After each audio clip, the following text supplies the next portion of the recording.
That is the only thing I'll leave it with, and then we'll try to get off the topic.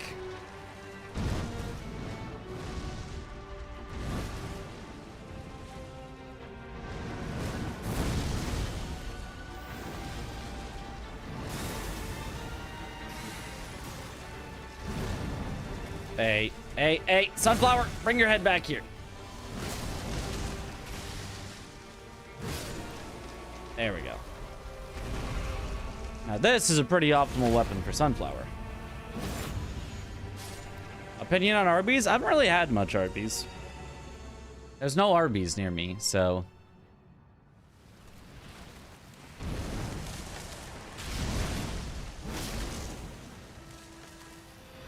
I've had it probably under 5 times in my life.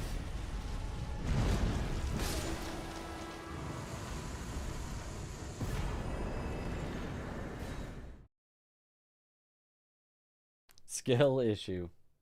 I do hear that Arby's has the meats. That I have heard that specifically.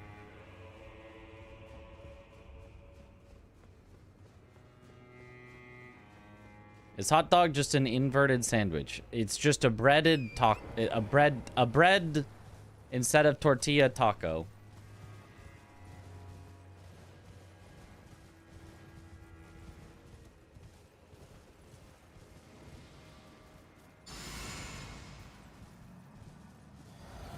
It was just you, but the North American chains usually worse than the ones overseas. No, that's true. I thought I could get the attack off before it.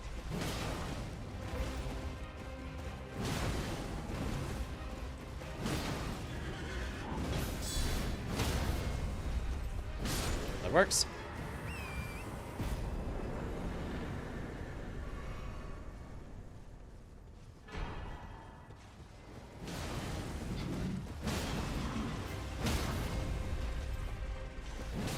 Good. What? Sure, that hit me.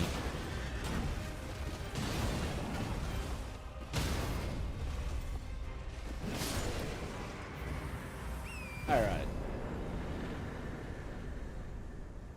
Your favorite art pieces is the Furby made to look like an Arby's sandwich. I can't say I've seen that.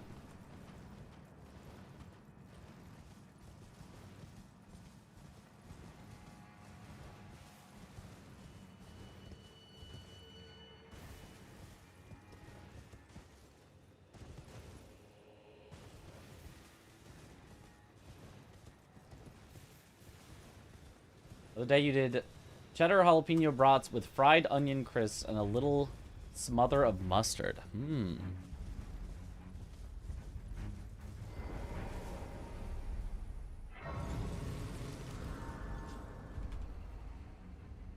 The sweet potato waffle fries. Oh, that does sound good.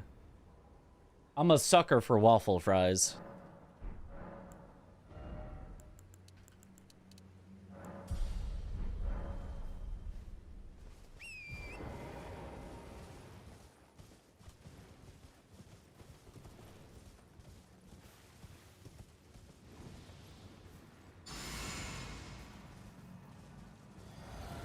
At my college dorm, there was a late night menu that you couldn't spend your meal points on from the, you know, the college meal plan. But they had the good stuff. And they had some waffle fries that, oh.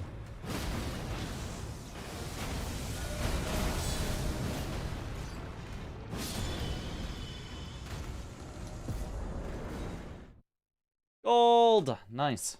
All right, almost back in the green. We're fighting our way back. It's been a tough one.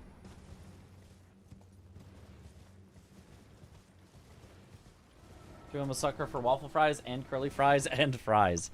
Fries are good.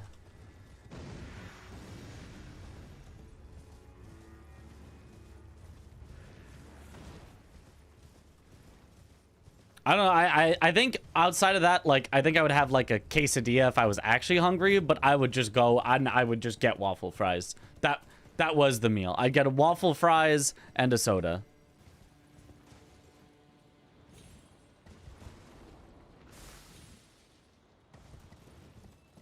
I mean, it was the late night menu, so it wasn't really a meal. You had already, you know, eaten dinner for the day, but...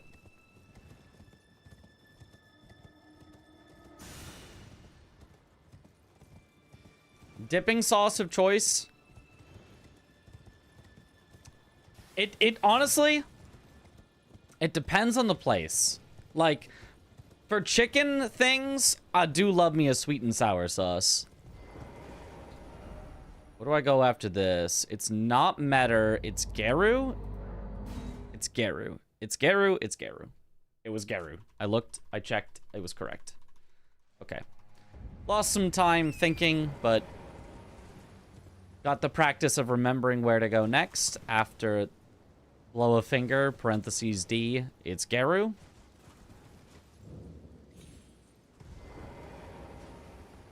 Finger to Licka. College lore, this is exciting. But honestly, honey mustard is, like, just kind of always good.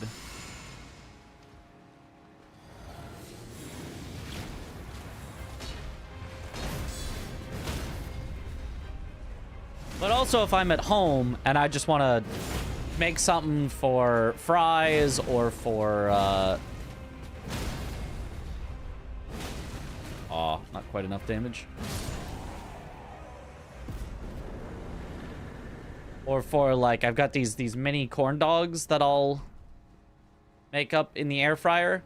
I'll just mix ketchup, mustard, and mayonnaise into a little fry sauce.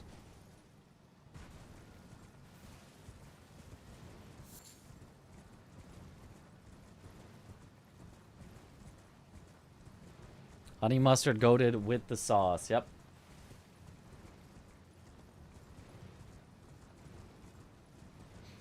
From Oregon? You know about sauce here too? Heck yeah. Almost like a Thousand Island sauce. Is that what's in a Thousand Island? If so, then yeah.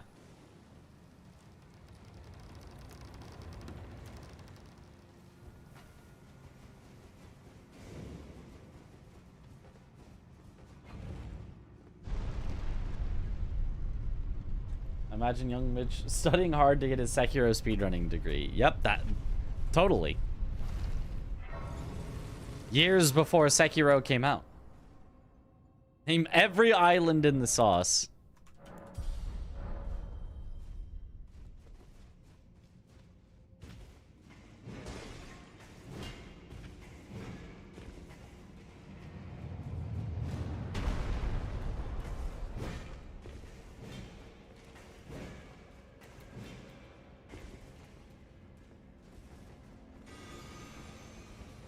Okay, this one's gonna be named Mark, and that one's gonna be named Tony, and then that one, that's gonna be Anthony, who also goes by Tony, but his full name is Anthony, so that's a different island.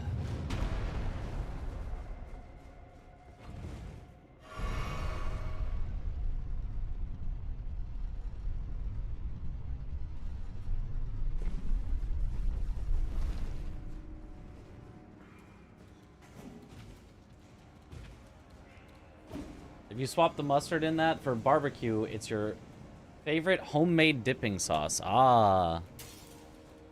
I could see that.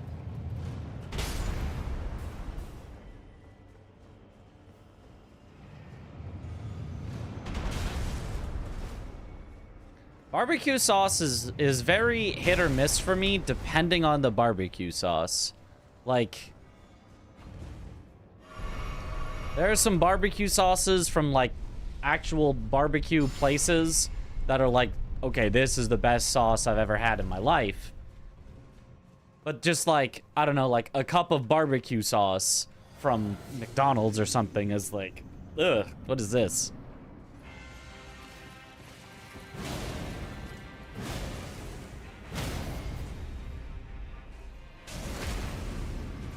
You like ketchup on pizza.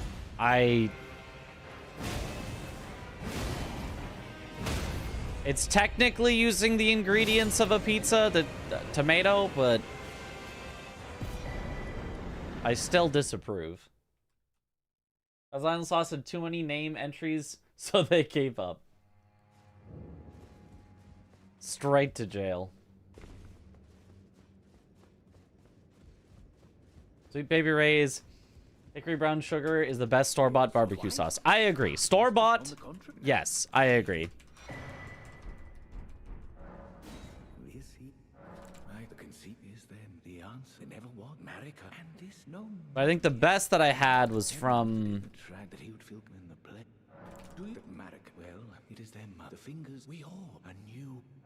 I think it was Terry Black's. It was a barbecue place in Texas. That was some good barbecue sauce.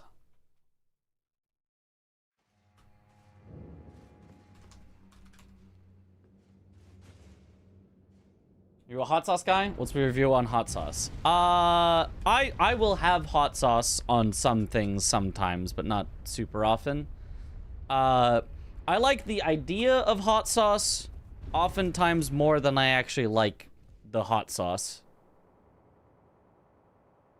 Like, I'll be like, oh yeah, I totally want some hot sauce on this whatever, and then like I'll try it and I'm like, kind of tastes worse actually. I don't know.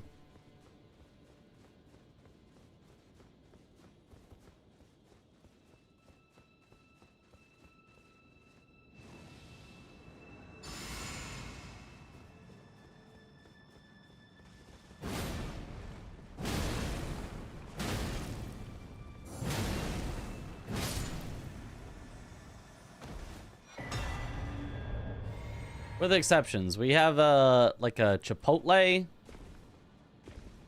Tabasco or something that we had that was pretty good on some stuff.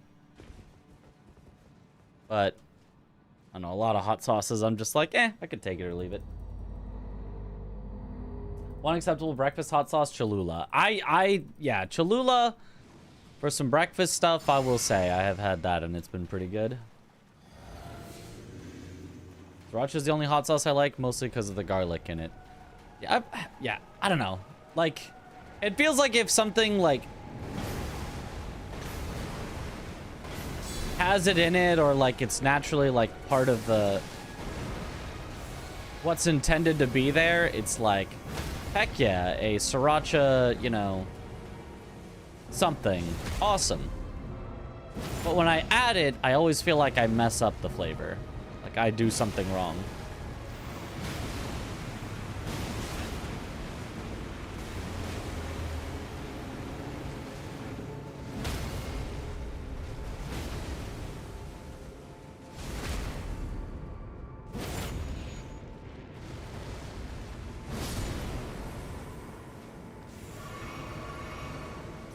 All right.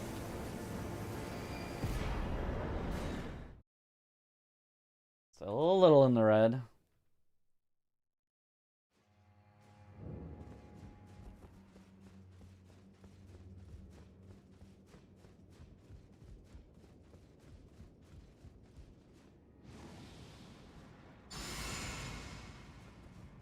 You would abscond with it. The whole of Count Emir's wisdom. You undeserving little miscreant. Surrender. Oh, my dear star. A fine mother.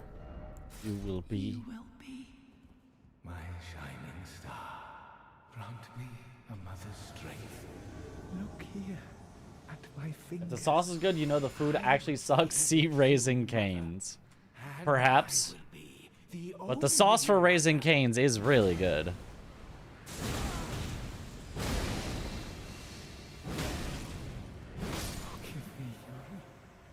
It's enough to make me want it whenever we're in...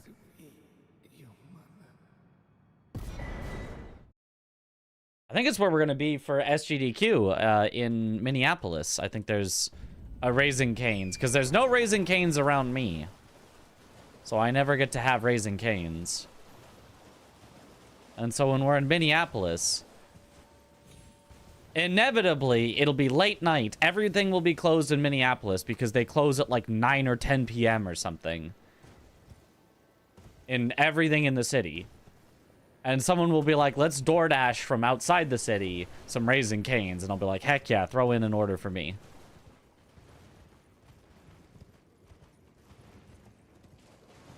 Chick-fil-A sauce or Raising Cane sauce? I mean, maybe it's only because I've had it less. But like, I think I crave the Raising Cane sauce more.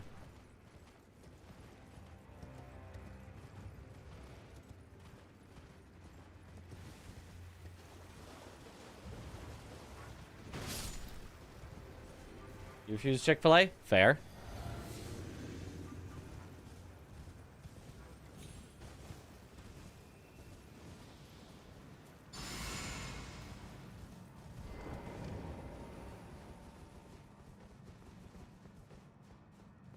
Alright, dancer. Time for you to become the danced.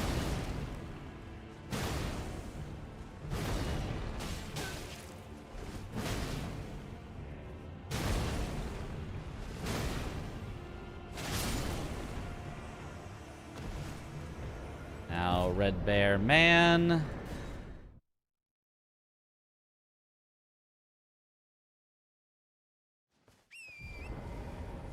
The Taco Bell where 35 East and 35 West meet is also the best one in the whole Twin Cities. You guys have a best Taco Bell? What do they do?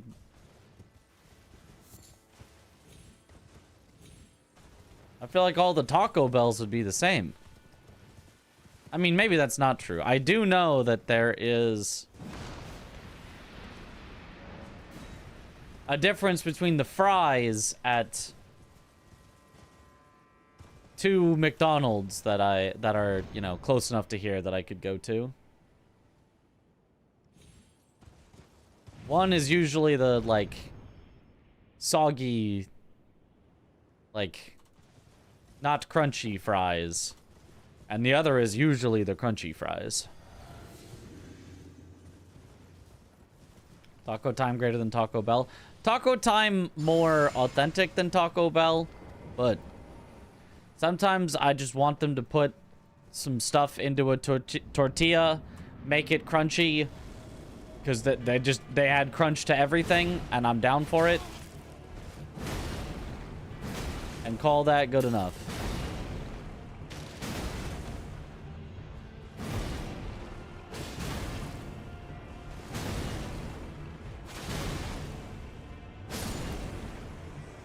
Gotcha. Nice. Nacho fries greater than anything else on this planet. Okay, I don't know that I'd go that far. I do like the nacho fries, though. I think there's always a best branch of any restaurant in most places. Yeah.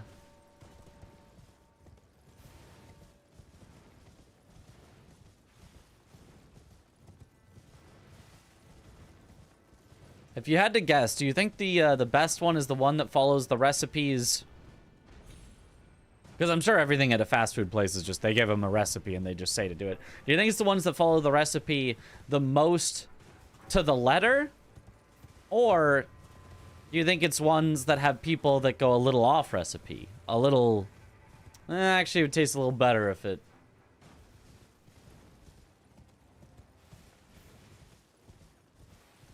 Is the perfect fast food restaurant one that just does everything strictly by the book?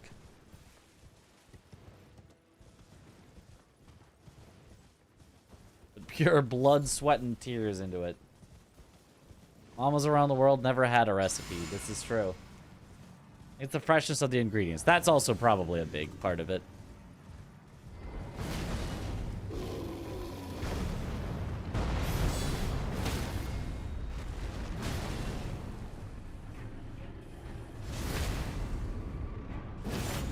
Rugalia.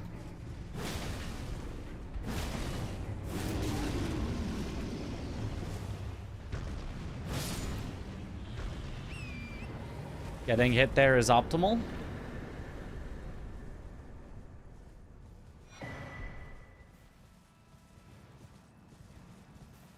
Whimsy is important for taste. Mmm.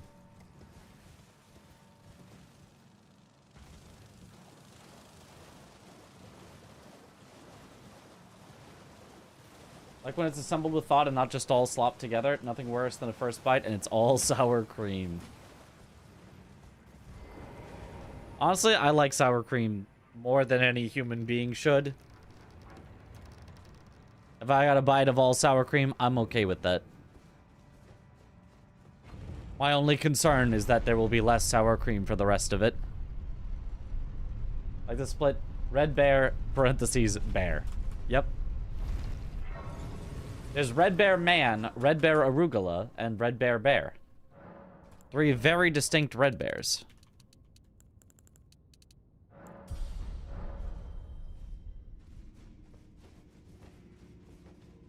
Might have all sour cream, but then there might not be sour cream later. See? Exactly.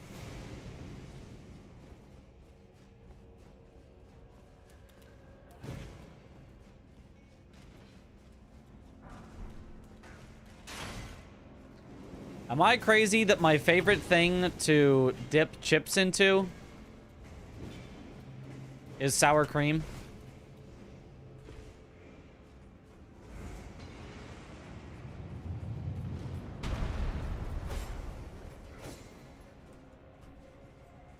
Base, thank you.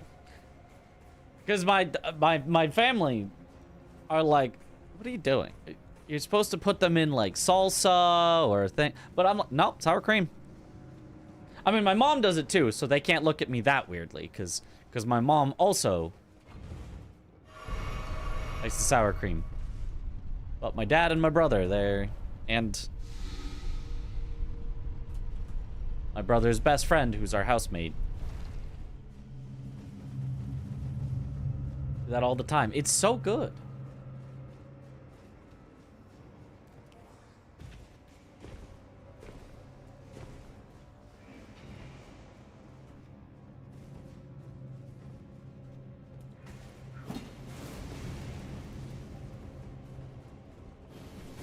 I'm sad that they don't have that as an option at most places. You have to, like, specifically request, hey, can I get a side of sour cream specifically for the chips?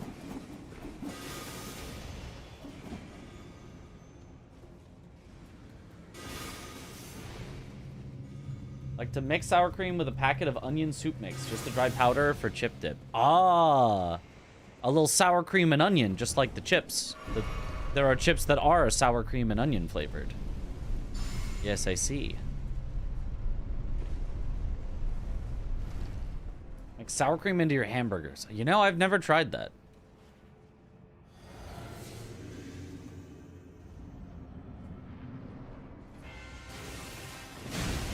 Oh.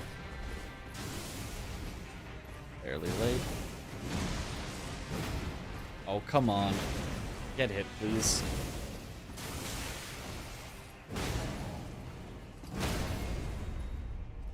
What a bad start for that.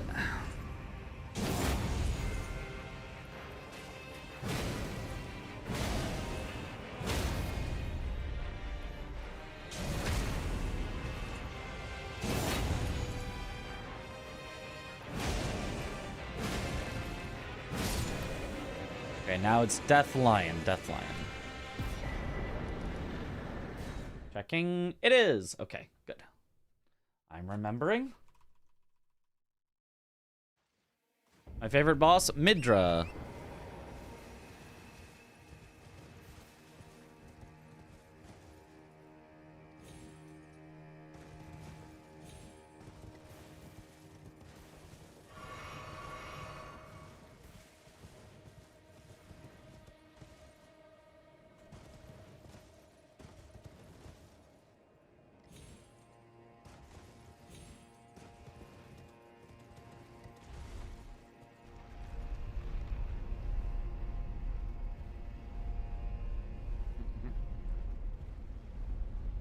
Want a Midra shirt, but can't find a good design. I mean, it's hard to find in general designs for FromSoft stuff because they don't really sell like official merch.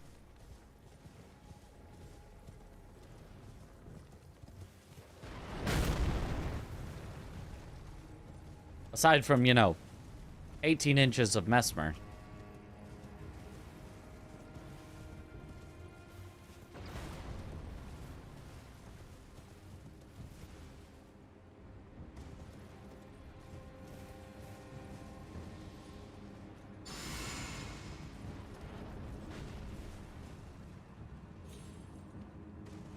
$18 yeah. 18 inches. That's what they said.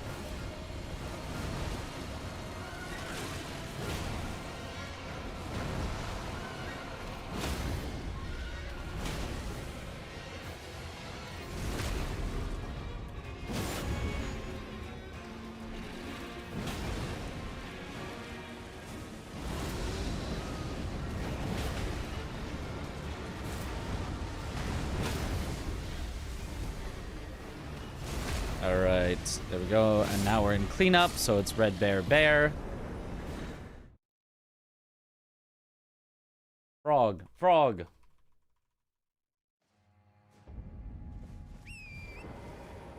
Totally got hit to move away from the basilisk. Yeah, totally on purpose.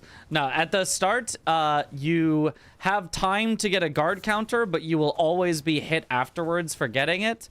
But I just consider that to be worthwhile.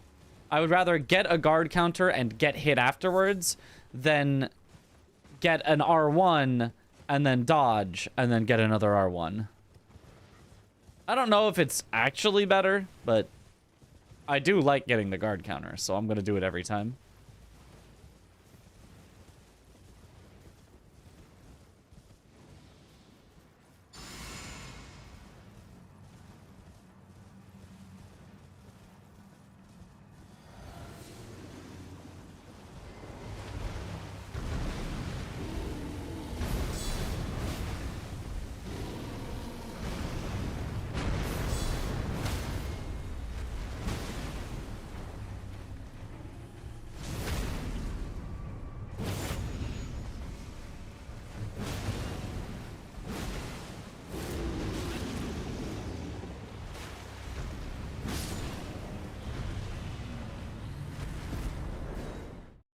Darn, the lack of 50k that we didn't pick up earlier actually made it so we just barely did not kill him there.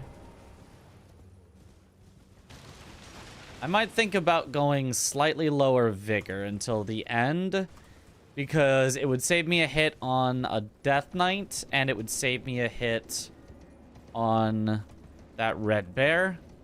So even just going 1 or 2 less vigor would save me a few seconds, so I think I'll probably do that. I'll keep going max vigor for Consort at the end, but after Bonnie, it's R'Ellana, Edred, out of the solitary jail.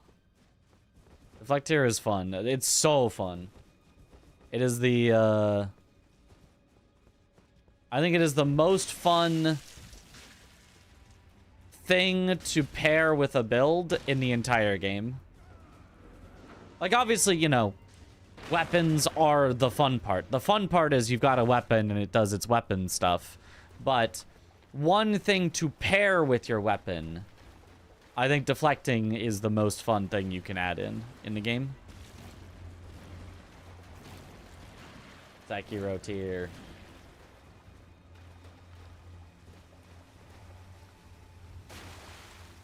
Yo, have a good one, Umbriality. DLC has a ton of fun strength plus faith weapons. Yeah, there's this one. There's the Black Steel Great Hammer. There's Devonia's Hammer.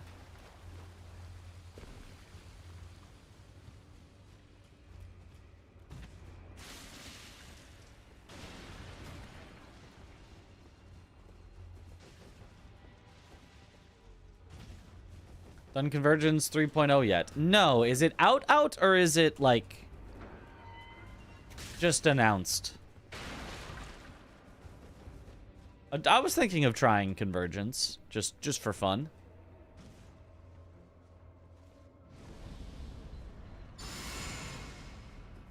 Would you level for this weapon? Just required stats plus a lot of strength? Pretty much, yeah. And now I'm getting some faith as well. I mean, I also got 25 faith early so that I could use the Golden Vow incant, but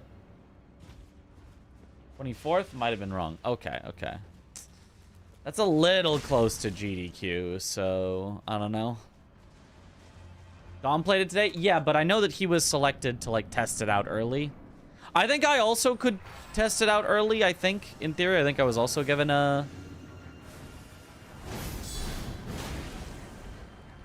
message where if I said, yes, I would like to test it out early, I think I could. But to be honest, I'd probably rather just try it when it's out for everyone so that I can be like, if I really like it, I can be like, and you can play it right now. And I don't feel beholden to be like, let's say I have problems with it, which I probably will because I'm a very not exactly critical, but like I like to really think about what I'm playing and think about the positives and the negatives and things that could have been done better. And but I would probably have things I would want to be like, I don't really love this. And if I am invited to play it early, maybe I'd feel like I wouldn't want to do that as much. It's like, well, they did give me specifically advanced access to this. Join the Discord and everyone can download it. Oh. Want to make it closed for certain people, but open it up to everyone. Aha. Well, even better then.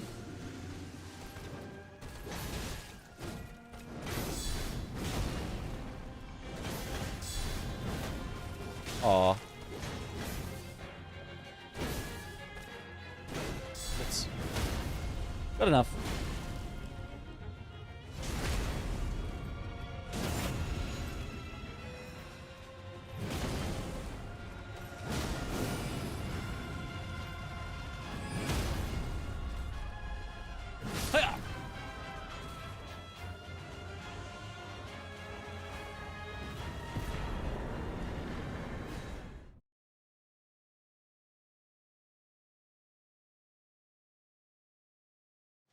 The launcher, you can get it now, but the real release is the 24th. Huh. Kind of feels like if they're opening it up to everyone, why is it not just released? But I mean...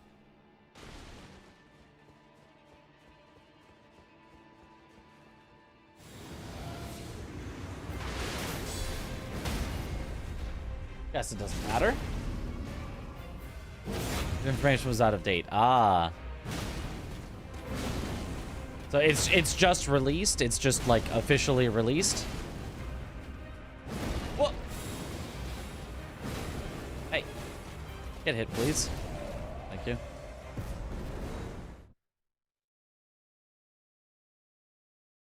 I don't think Shark is wrong. Okay, so it's like an open beta that just happens to be so close to the release that it's kind of just the release, but not technically officially. Get the launcher from Discord and didn't see it on Nexus. Gotcha. Is it free? Yes. At least I highly assume so. If it's not, I'd be very surprised.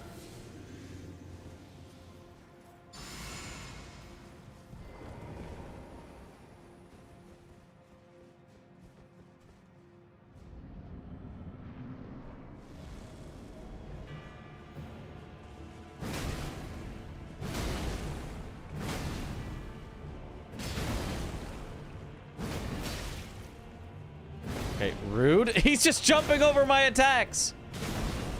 It's the rudest Knight of the Solitary Jail I've ever seen.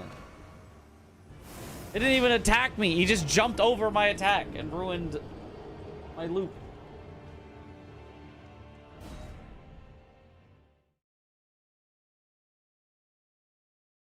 Get jump slopped, yeah. Usually the anvil's attack will still hit NPCs that jump, but apparently not out of the Solitary Jail there.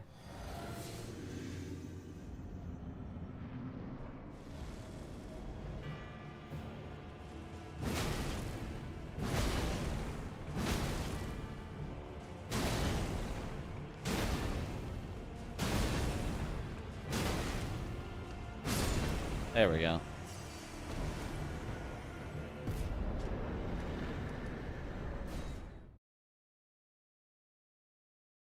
And Discord can give us your email free. I mean, you're still not paying for it, so.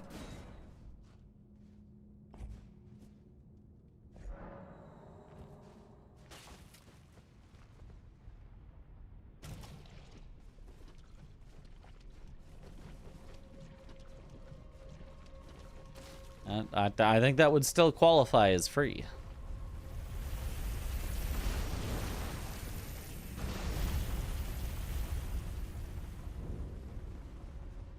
Joining a Discord or something you're interested in is not the same as spam emails. Yeah, they're not gonna, just sell your email. At least I assume they don't. If they do, I'll have to have a, talk with the developers, because at least, I know Couch Jockey, and so I'd be very surprised if that's what was happening.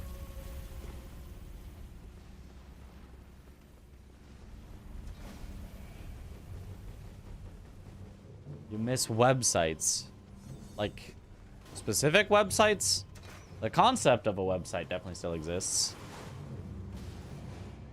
Or you mean, like, websites for, like, forums and stuff instead of going to Discord?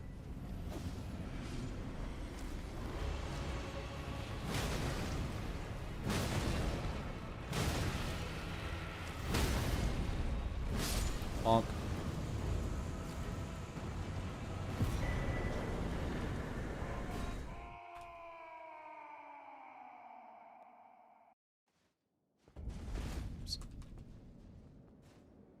All right, final levels.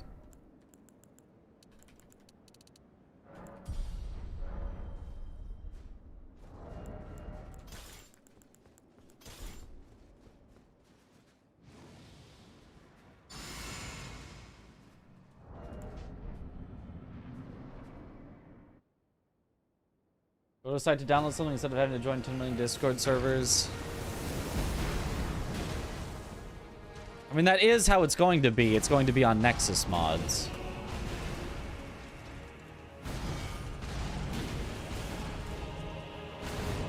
Aw. Percent raw input, percent. Percent raw input, percent.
Darn.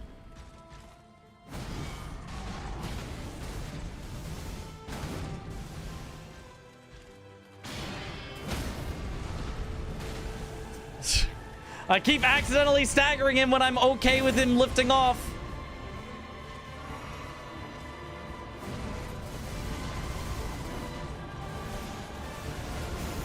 And die. Oh. Die. Throwing dagger kill.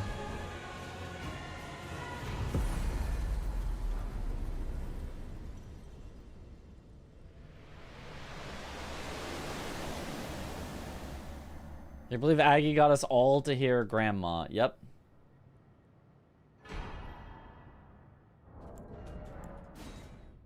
Time! Yippee! PB-ish, sort of. Technically the second fastest I've ever done it, because I still am not going to beat my 252, but... Yippee! Didn't you get a throwing dagger kill yesterday, too? I think so. Wahoo! I mean, might as well save it, I suppose. I promise you 1,000-year voyage guided by compassion. No thanks. Actually, die. Was not a grandma hear it first, but now I hear it every time. I do hear it every time, but I'm too locked in. I can't say it.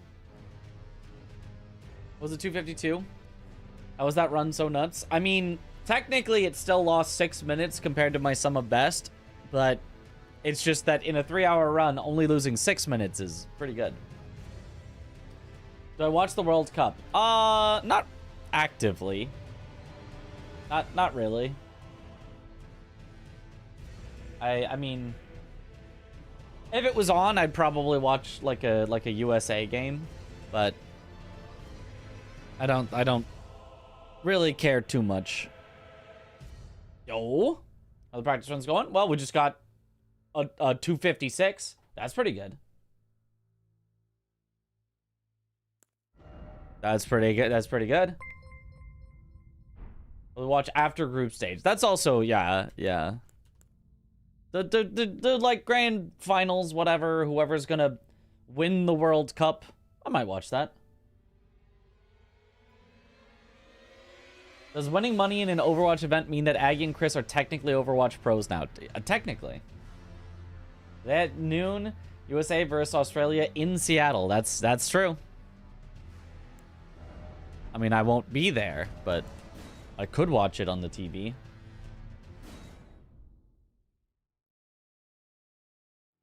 Forward to seeing guys in GDQ. That's gonna be fun. Yeah, it will be. It'll be a lot of fun. I gotta get them to start practicing though. They still. We are weeks away. 3 weeks as of yesterday, right? Thursday. Yep. 3 weeks as of yesterday away, and I'm the only one who I would put as like acceptably ready for it. So, and it's a long run and a lot of things to learn. So we gotta get them on that. Do Prime subs count towards getting Hype Train rewards? Yes, I'm pretty sure. Aggie did say he needs to start practicing. Maybe he will soon. Maybe. Surely. Surely he practices soon. My route is cooking. My route is cooking because I have done so much work with it to make it good. Maybe they just wing it. That will not go well. Especially if we turn on Deathlink, which, is one of the one of the 3 incentives that the committee is actually thinking about possibly letting us do. They're gonna take the bid war for the ending, so you guys can vote for which ending you want to see Josh do at the end. And then we're either going to have an incentive where if it gets met, then Chris will summon Egon for the Bale fight. Which is fun. You know, we get to hear, "Curse you, Bale!" But what I'd prefer, we have an incentive to turn on Deathlink. That would be... I think that would be better. I think that would be more cinema. Deathlink also going to be a thing? Deathlink might be a thing. Because Chris and Josh don't have to practice for Bingus. That's true. Aggie still does. Yeah, Aggie's got so much to do. And he wants to still every week do a weekly randomizer. And he likes to fit in, you know, random indie horror games. And he's doing a lot of stuff. Which is cool normally. But when he's got something kind of important to practice. It can be tough. Deathlink is something Chris would never use to troll you guys. Surely not.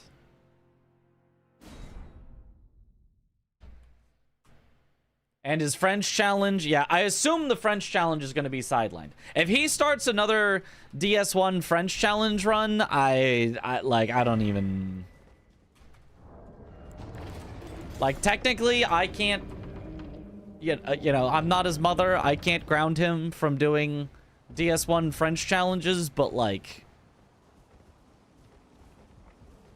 I would sure like to, so that he can get practiced on AB4P. If he wants to go back to the French challenge after he's fully practiced AB4P and we're so good we can do sub 3 and like we're super ready, like that's fine. I just do not want to leave it to the last minute. I'm not I'm not built like that where I can just be like, oh yeah, I know I've got this very important thing just a little bit away, but I'm not prepared for it yet at all. I'll prepare for it later. I can't do that. That's not me.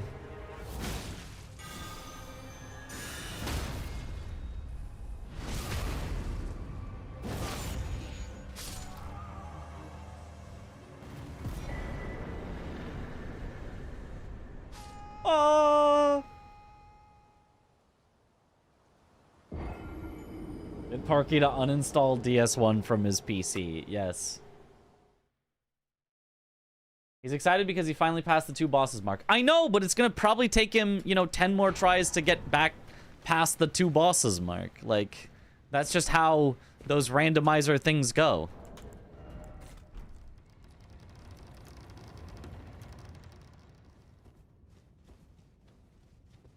Like, as I said, if his run had continued, even if it took him another week, if he was still on that same... run not dead yet, I wasn't gonna mention anything. I was gonna be like, yeah, he should finish that challenge while he's in the middle of one. It's only now that it is dead that I'm like, starting a new one would be a bad idea. Because again, it can take like an entire week to do a run if he gets on a good one. And wants to take it, you know, slow and careful. Yeah, we do all fight Scion at the beginning for fun. Gotta bonk some responsibility into his head, yeah.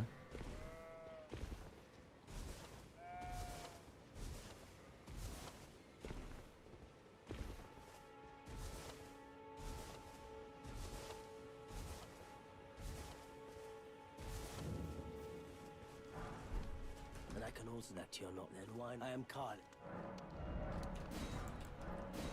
I am Carl.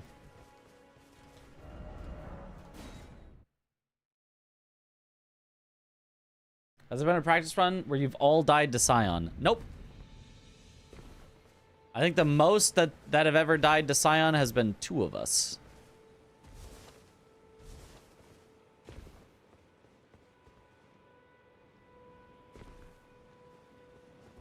Yep, Carl.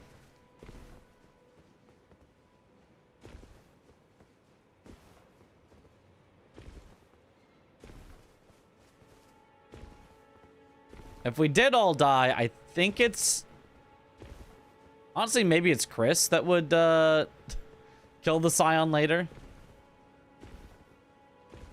Just... Like, it would probably get thrown into the cleanup section. And anyone sort of could get over there and do it.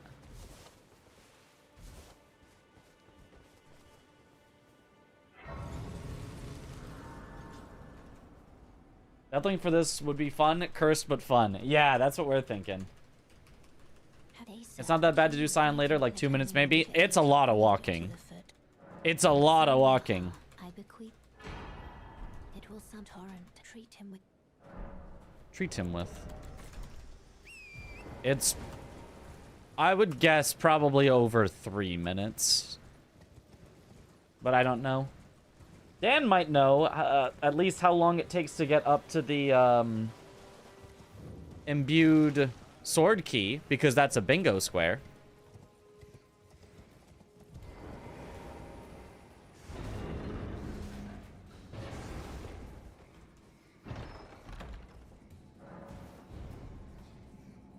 Who does bowls? Yeah, I don't know. I don't actually know.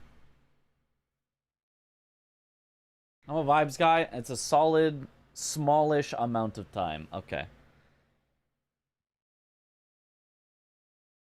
Have you guys tried Deathlink on a practice run yet? Nope. We also haven't tried commentary on a practice run yet.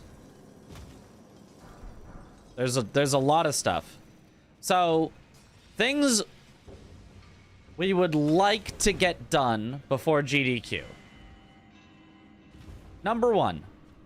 In general, more practice. Everyone just practicing getting good at what they currently have. Number 2, going over everyone's route together, which would take a while because it's, you know, 3 hours of all 4 of us watching one person play. And do that 4 times. But go over everyone's route, talk through it, see if there's any optimizations to be made.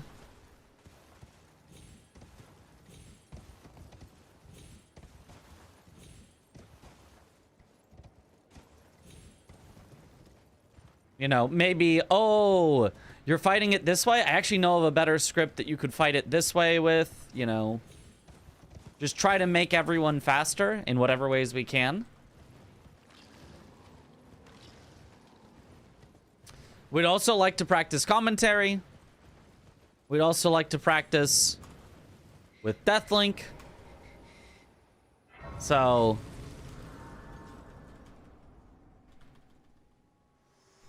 a lot of stuff to get done in the next 3 weeks. To determine if you had These ultimate garlic parm Doritos are fantastic. Ultimate garlic parm Doritos, huh?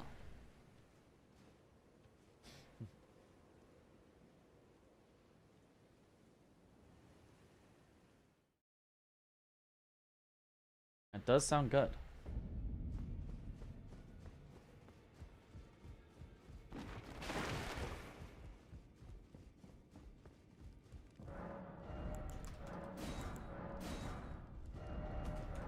I'm doing something very slightly different than what I normally do, but it's...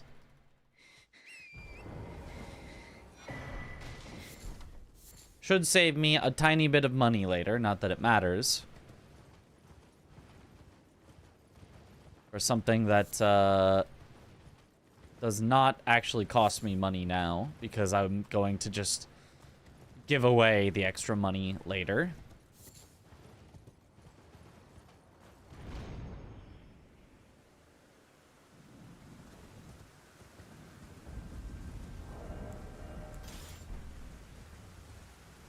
You guys have chicken parmies over there? Oh, of course.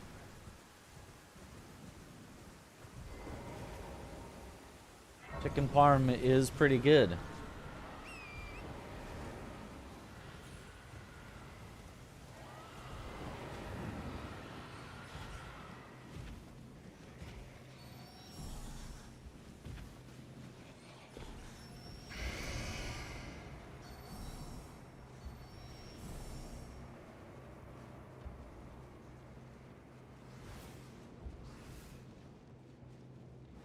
Sleep went into DKA earlier and felt bad. What's DKA?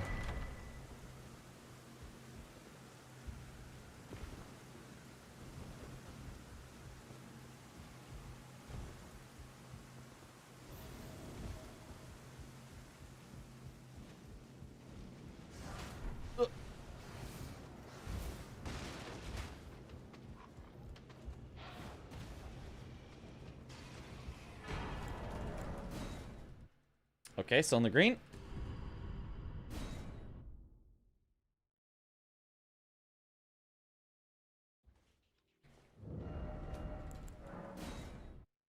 Diabetic ketoacidosis. Oh, blood sugar got super high. Ah. But, yeah, that does sound rough.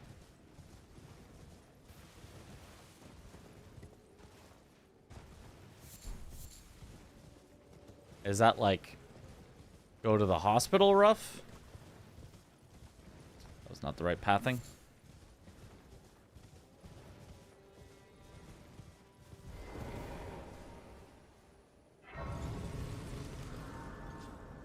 It was crazy. Uh-oh.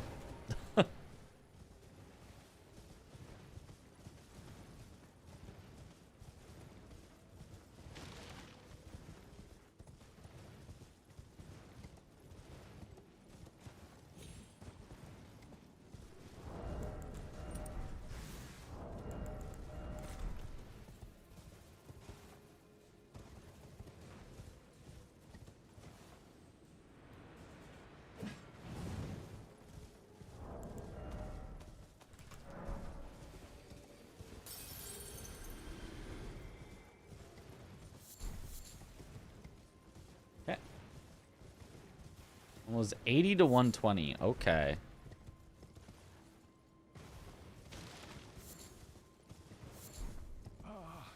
Welcome.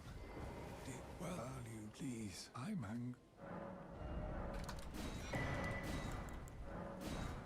Yeah, that is quite a bit higher than normal then.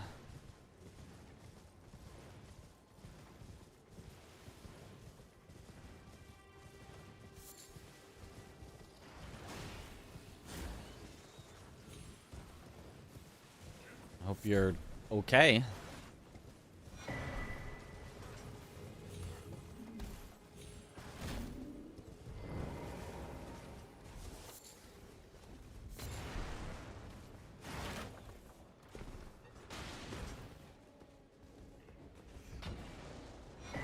If they give you, or if you, I say they give you, but if you have a monitor like that, is there like if it goes above this number, go to the hospital immediately.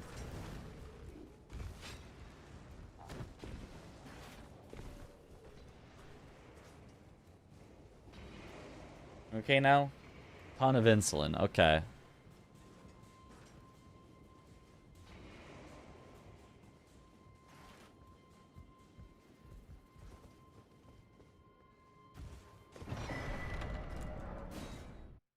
Gold! Let's go. This way, Tarnished. May I have a word? May I have a word?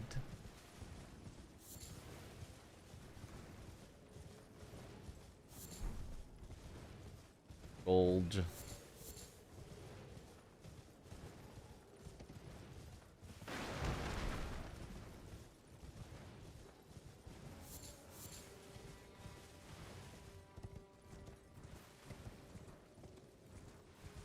It's such a weird run where, like, something will go wrong, and I'll be like, oh, man. And then it's, like, still just a good run, because the run is just so long that some things are gonna go wrong. But it never really, like, feels like the run is that good, except for that one that was 252. Woman tries to talk to me. Me, Beepo Torrent. Clench your teeth, or something.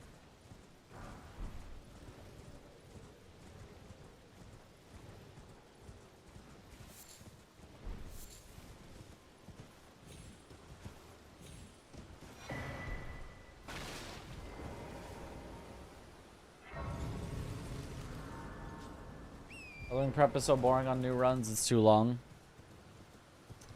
Yes.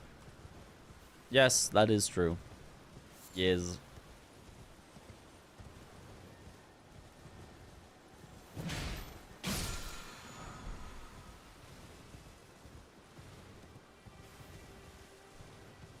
However, I don't know. It doesn't bother me too much.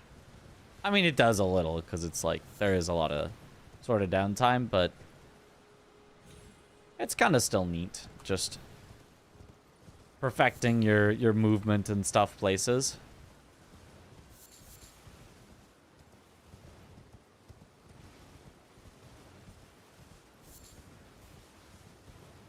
I get more annoyed by Rakshasa existing than I do by the setup.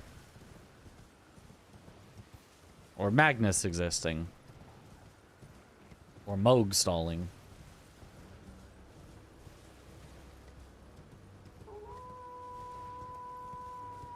Which optimizations am I looking for right now? I don't know that I'm really looking for any. I'm just trying to get consistent at everything.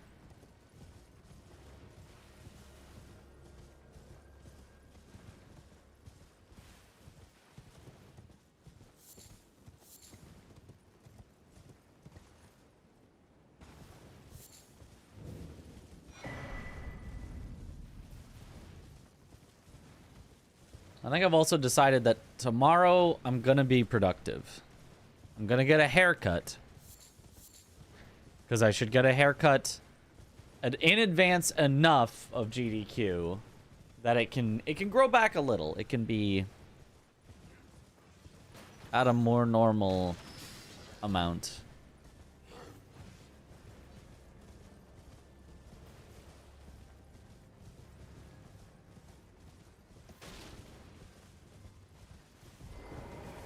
Surprised no matter why don't. Oh, but don't. I'm gonna schedule a dentist appointment because they had to reschedule me because the time that I was scheduled for, they were like, this doesn't work for us. Call us to reschedule, and I haven't gotten around to that yet.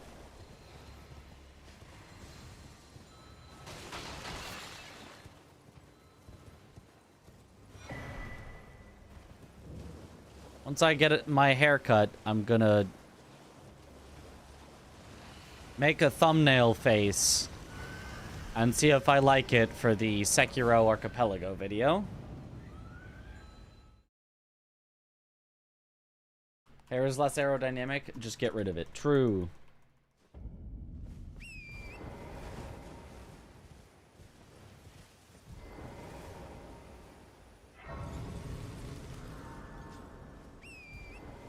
Look at all those golds.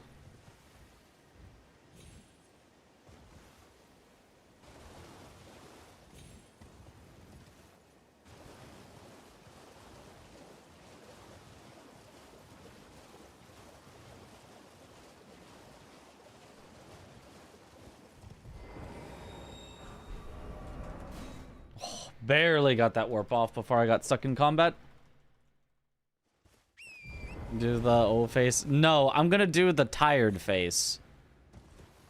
I'm gonna do this multi-game Sekiro randomizer was a mistake. With me looking all tired and, you know, bags digitally added under my eyes and like I've been going for 1,000 hours.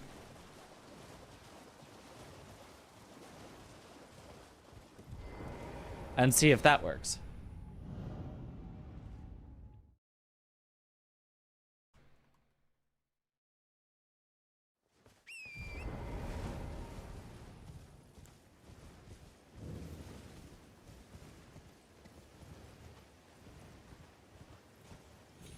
Because that, you know, that Sekiro Archipelago, trying it out for the very first time, that was, I think worthy of being called a mistake. Did you say bear? Not that I can recall.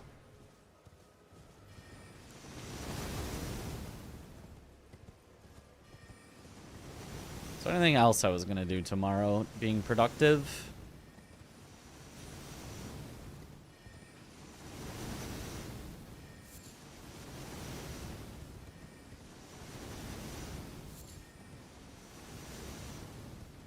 I'm gonna upload and send Dom my perspective of the 2v2 randomized bingo. So 4 things. Four things to remember.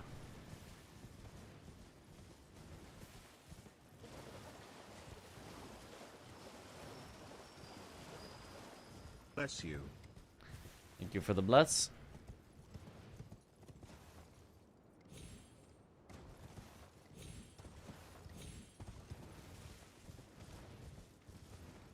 Eight by 8 3v3 Bingus went. Well, we did 7 by 7 4v4. Does that count?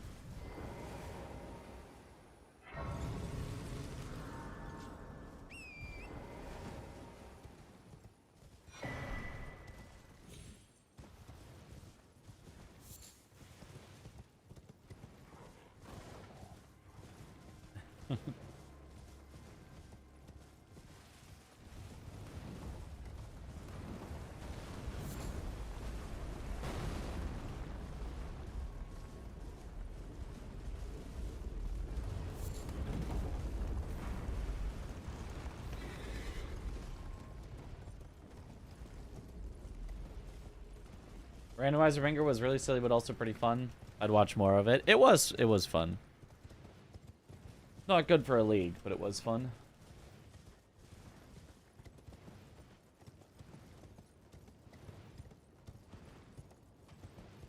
Sudden urge for unbeaten author times, Elden Ring Bingus.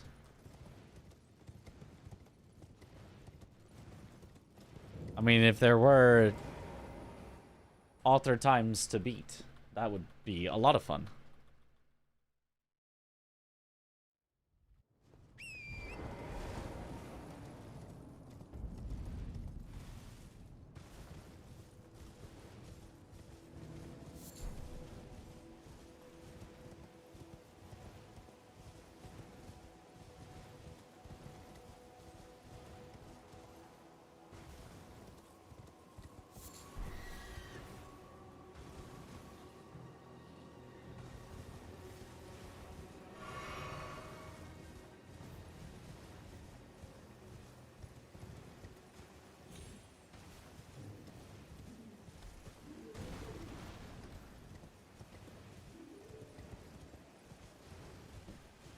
My favorite DS1 boss?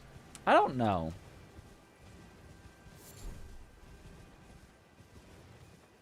Like, probably Artorias, I guess. That's kind of more for the aura, though, than the actual fight. I don't entirely recall the DS1 fights.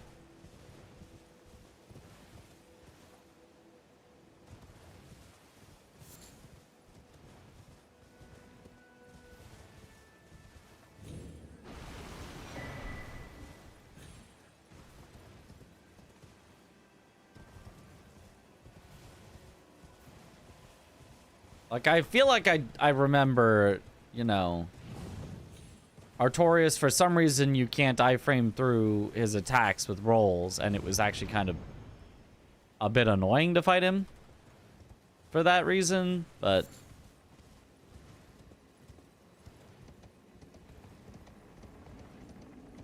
Or kings in terms of aura for you, okay.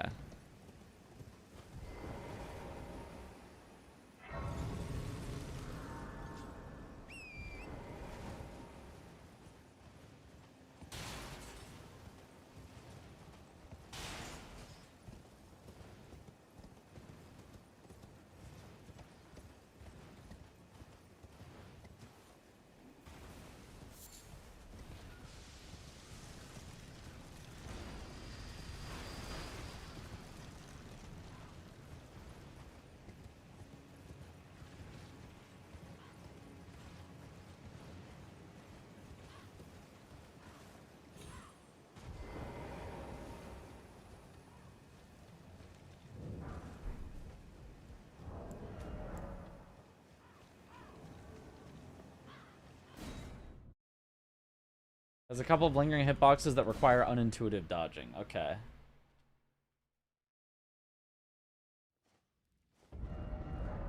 Those fights in DS1 are not very mechanically challenging anyways, though. I don't necessarily want... don't want, but I think it is okay for a fight not necessarily to be mechanically challenging, as long as it's mechanically engaging and doesn't have anything, like, egregious in it. Like,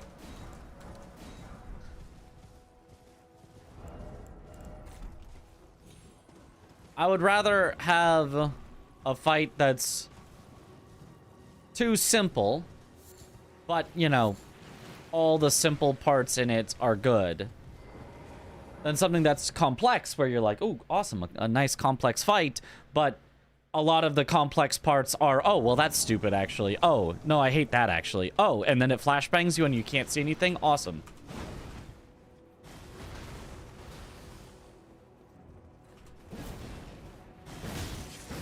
Hey. That's a corner, technically. On the final hit, we get him. Easy. The final hit as I ran out of stamina.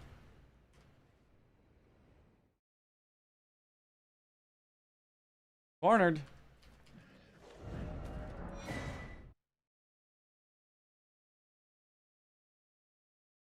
Like Rykard? I don't know where I'd put Rykard. Rykard is like a solid... Yeah, I like him. I guess probably too simple overall, except for two things. In phase 1, the stupid earthquake move that you actually just can't avoid unless you were already moving when it started, or you use some sort of invulnerability move. That move is just stupid and just shouldn't be in the game.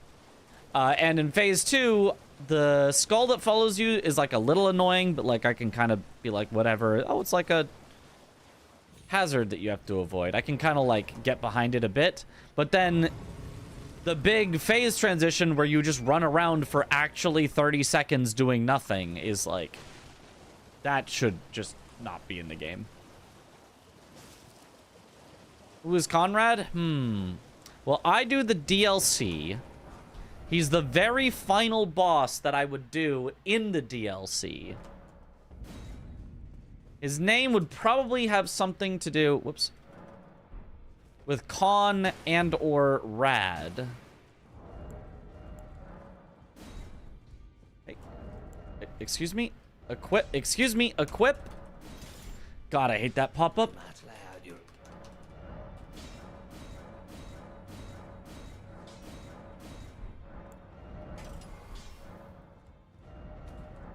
Alright, whatever. And I realized I sent the message. Yep.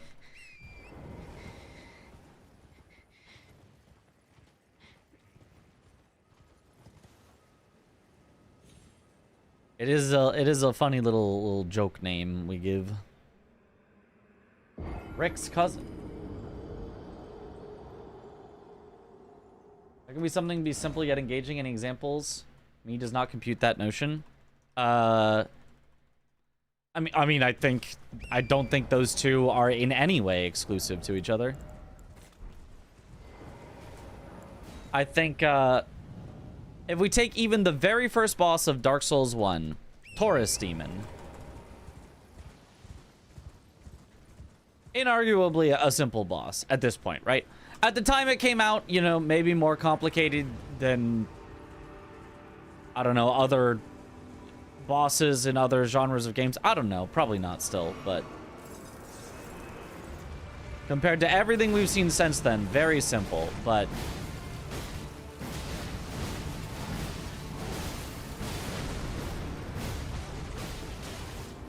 I would still say it's still engaging to, you know, avoid his attacks and all that.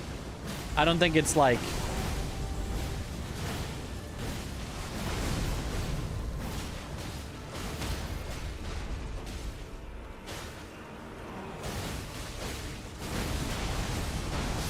nice.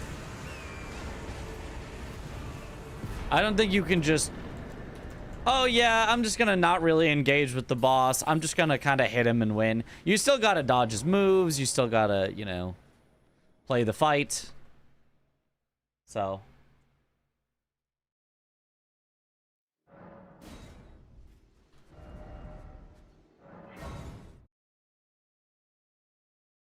Leonard.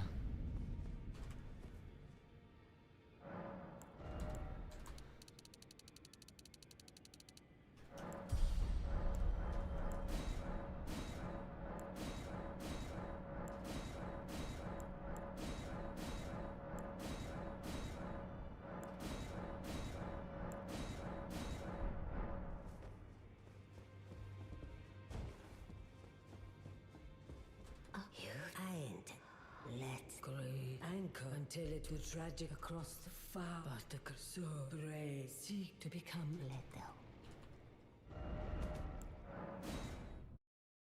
Gold. Asylum Demon is first, those Taurus Demon is a great early boss. Oh yeah, sure.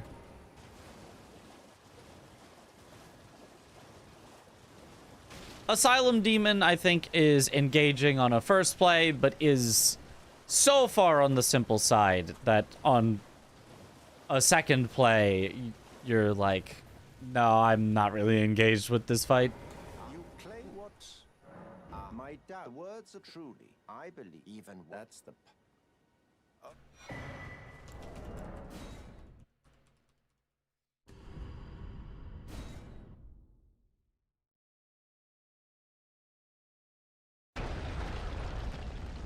glad you have a. I wish to a night luminary. So now.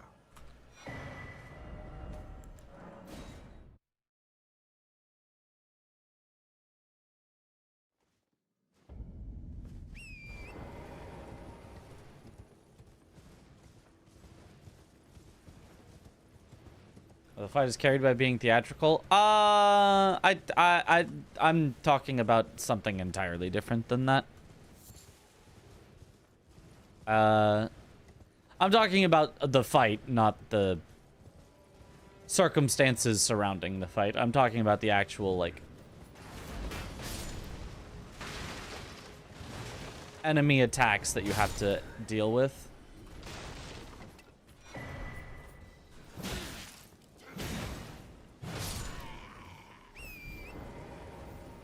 Okay, I am out of combat. This will still save a little bit of time, but that definitely could be made better.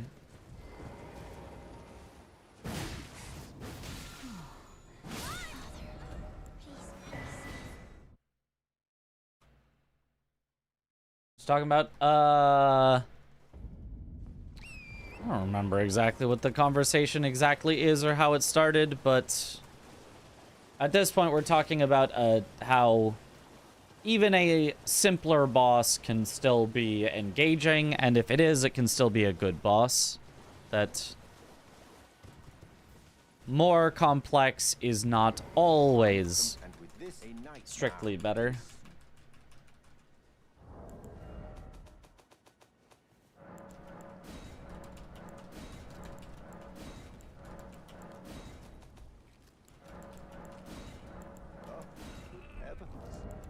Clench your teeth or something.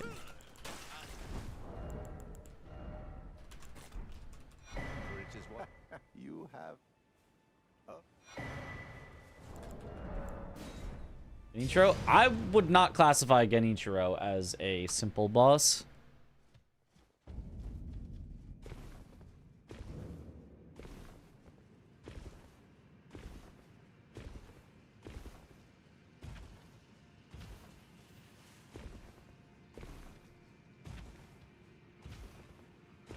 He is the most complicated boss until the end game bosses.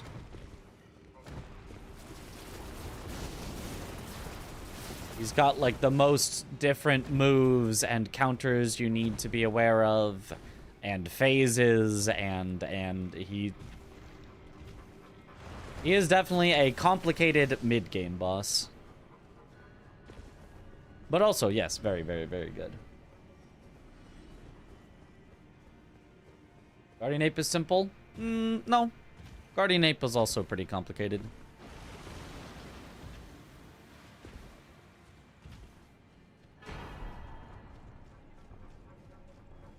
He's still got two completely different phases with completely different moves. Each one can have some weird timings for you to learn.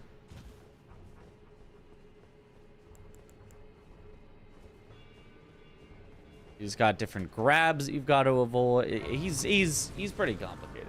Chained Ogre is simple. Chained Ogre is simple. Chained Ogre is definitely simple.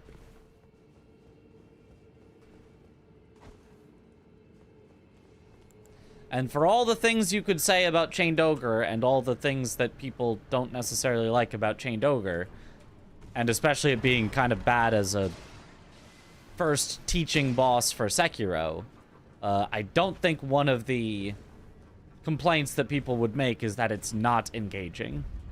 I think they would, if anything, say it's, you know, engaging them in the wrong way. That they're being engaged through frustration.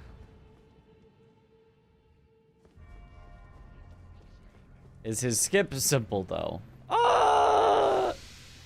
Not really, no. 1, 2, 2, 3, 4, 5, 6.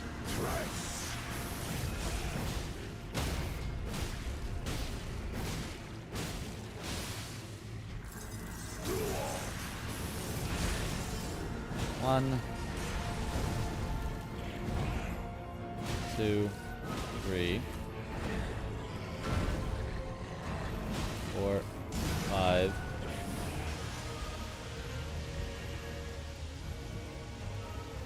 6.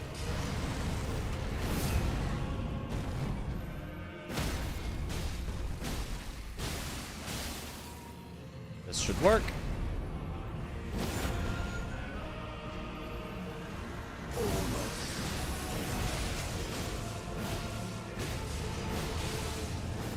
I can see it.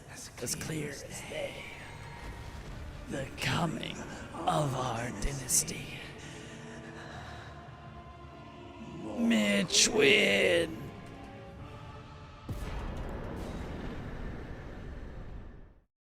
Gold. Clean one cycle. We tried Mortal Shell? I have. Mortal Shell 1 I thought was solid. I liked it. Not outstanding, but a solid Souls-like. I liked it. And then the Mortal Shell 2 beta demo, whatever, I really liked. I think I have very high expectations for that game. Maybe not expectations, high hopes. Oh, let's say high hopes. Expectations maybe sounds almost mean to it, but I have very high hopes for that game. The demo played really well.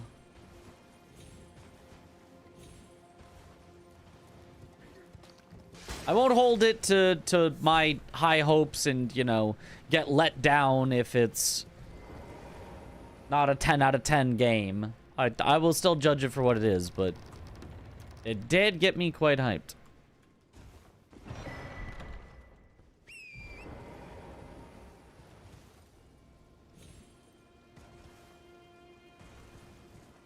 Hello.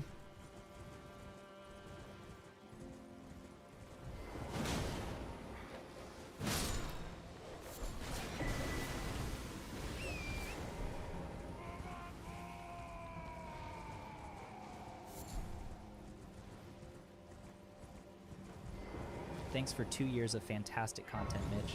Yo. Your analysis of runs is always incredibly interesting, and your commentary is insightful and interesting. Keep it up, my goat. Yo, thank you, Yosefka. Let's go. Are Mortal Shell games Souls-likes? Yes.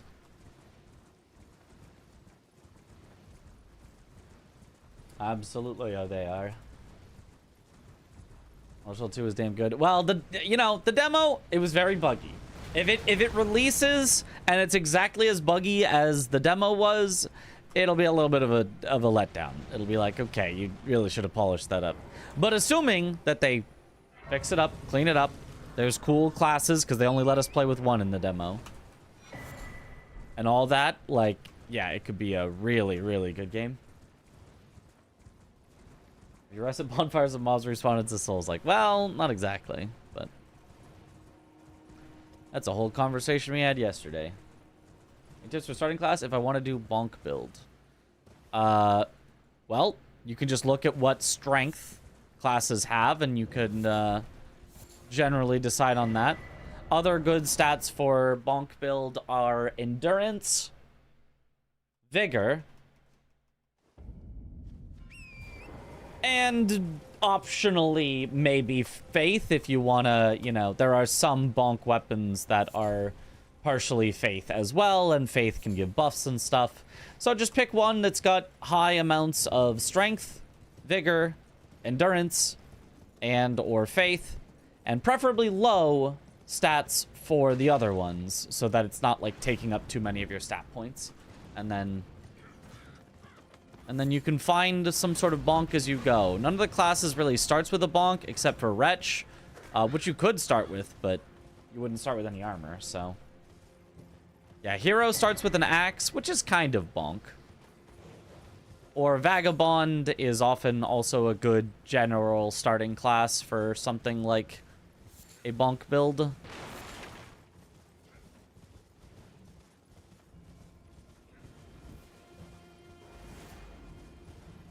Yeah, generally Hero or Vagabond are your strength starting classes.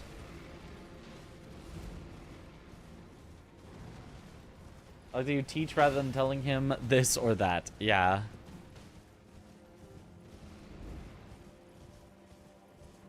About to finish DS3, then on to this. Notice I have the most fun with big bonk strength builds. Me too. I love big bonk strength builds.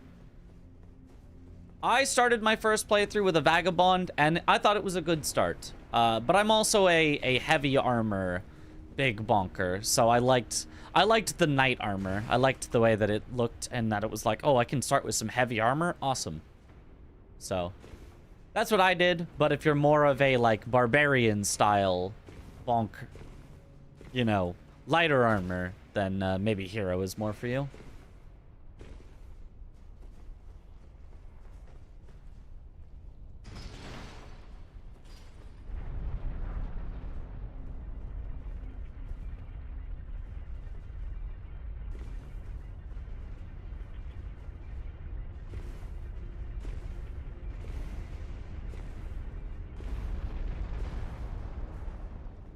Bonk has 2 meanings. Bonk has a lot of meanings if you're including some slang.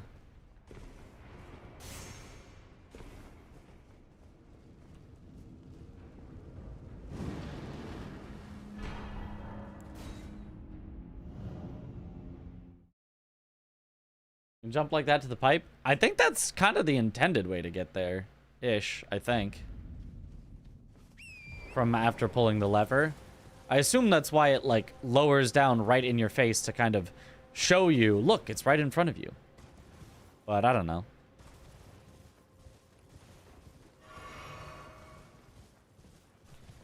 What build would make this game like easy mode? Asking for a friend. Buff stacking.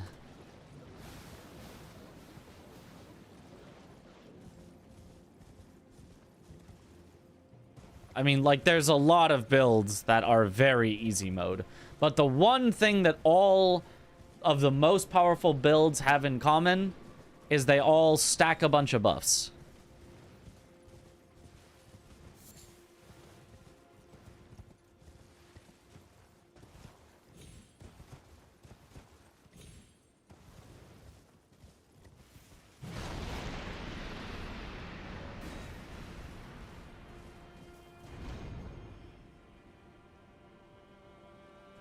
Is it a hot take to say I don't enjoy buffs in Elden Ring? No, I don't think so. I didn't use, I think, any buffs in my first playthrough.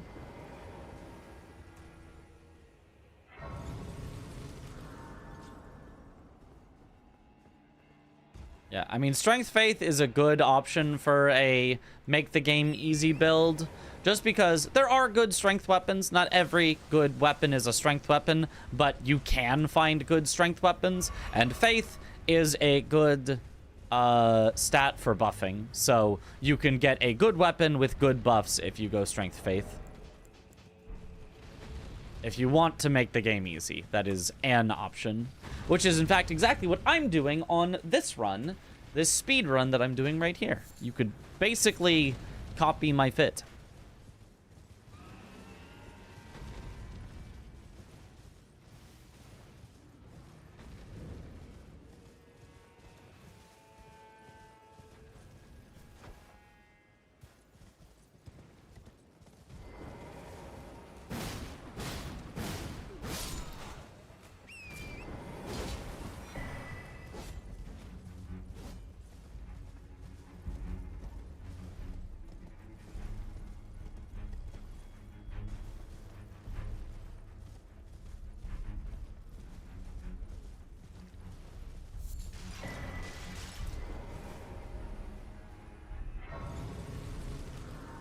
I wish you could just be strong and not need to go through 30 seconds of animations to get strong. I mean, you can just be strong. Like, You can absolutely just be strong. You are just strong. You don't need a buff to be strong. It's just if you want to be as strong as possible, then you're, you know, gonna need to go through some shenanigans. Same thing, I don't know, in like an MMORPG. You can be very strong without, you know, having, you know, outside of combat buffs and flasks that are one-time use and potions that you use them up and then they're gone forever. And, you know, you can beat, you know, almost any boss in almost any MMORPG without doing any of those things. Except maybe the, you know, very, very cutting edge. It just came out a week ago. You're probably not even going to get invited to a group if you don't do all that stuff, but that's just, you know, that's the cherry on top. That's the, if you want to be 120% effective instead of only 100% effective. Rose is split for walking every 2 steps. Yup. I gotta know if I'm ahead or behind. At least he has splits, true.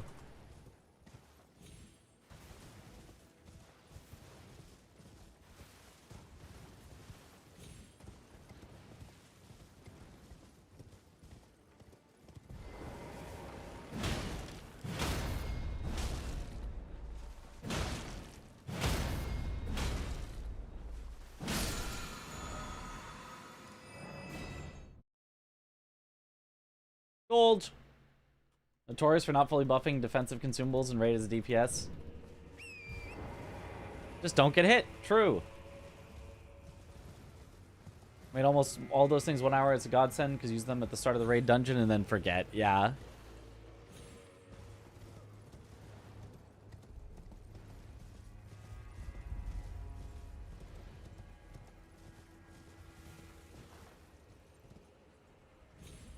Like, I'm not going to say that I am like a buff stacker when I'm just playing casually for myself. That's not really how I play. But I think I prefer the idea that there is some sort of synergy that you can use between different, like, stat types, you know. Oh, I do still get some benefit out of Faith. I can use Golden Vow. I do still get some benefit out of Int. I can use Frozen Armament. You know, like, that builds can kind of spec into other things and still be effective. And that you have some active component to making yourself strong. The active buff, as opposed to the passive, yeah, my character is just stronger forever. So I think that's fine. Even if it's not exactly the way I play. Loves playing with spells. Very specific spells. Very specific ones. That buff. World famous tournament winner, Starro Chris. Holy. So now you're going to be practicing AB4P till you can do the route perfectly deathless every time, right?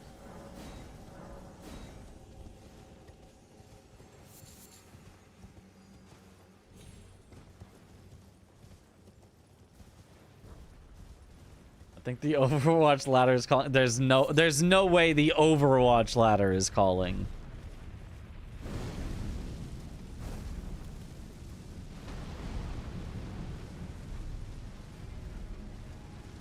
This guy's hearing voices in his head, thinks he's getting a phone call.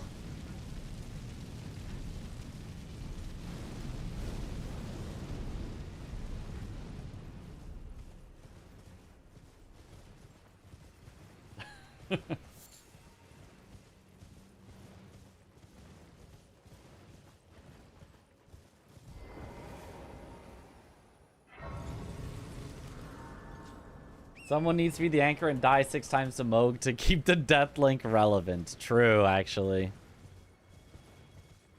So that's why we've got Chris here, to make sure the death link is staying relevant on the run.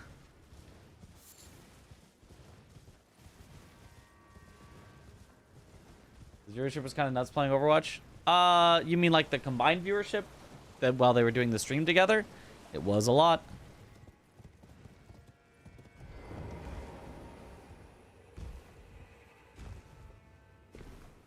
Yeah, yeah.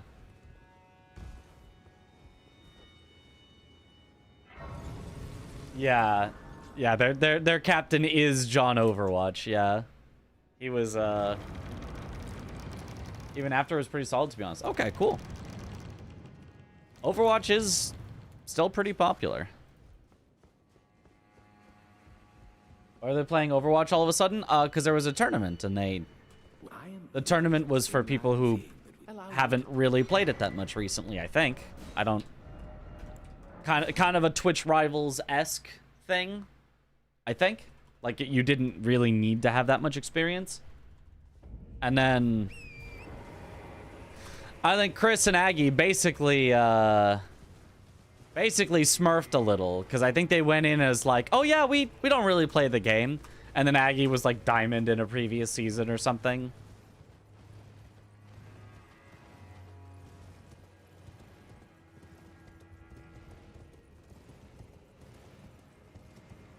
It was despite being in plat. I told them how good I was. Okay, okay. I don't know how it operated.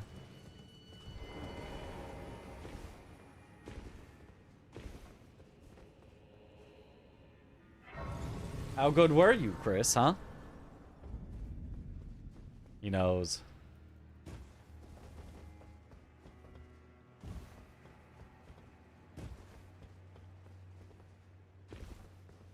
Oh.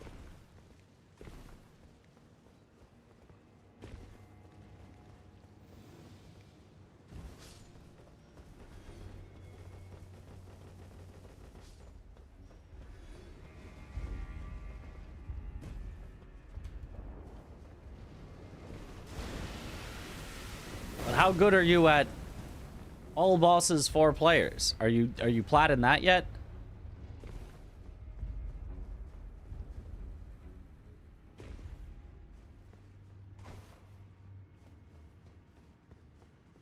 I'm skipping the runes. I will just need to remember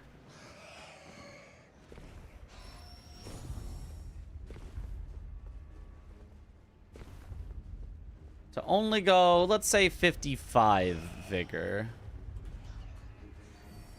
before getting faith. I'm second in the world at all bosses 4 players.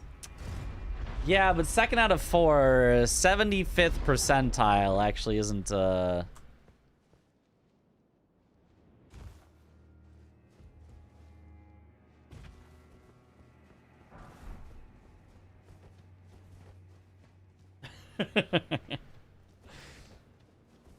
55 vigor, 55 fries, 55 milkshakes.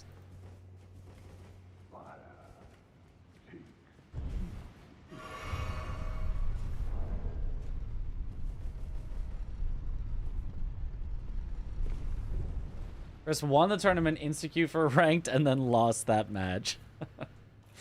It is a team game. It's not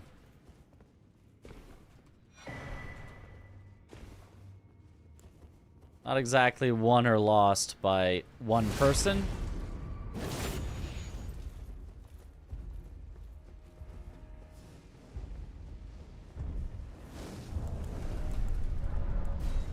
Alright, the elevator where I pop runes.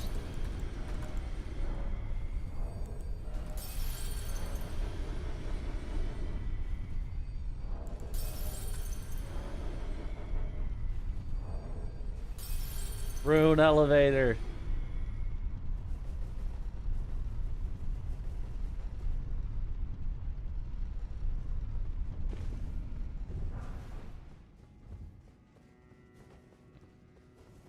It's Rao first from here.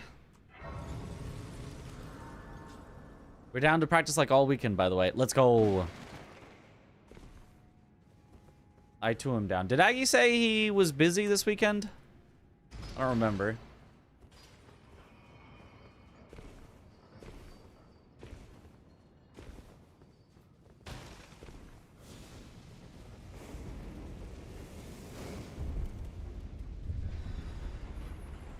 I'm feeling like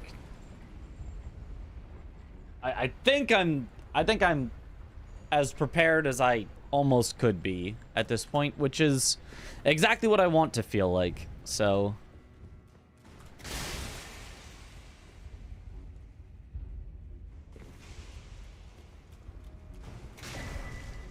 I'm happy from here to work more on integrating it into the full run. Helping others if they need it. Like, I will literally do everyone's route and, like, find optimizations if needed. Work on commentary, work on trying Deathlink, etc.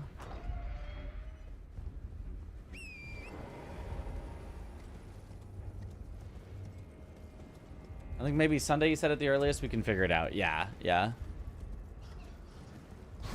Just don't want it left for too long.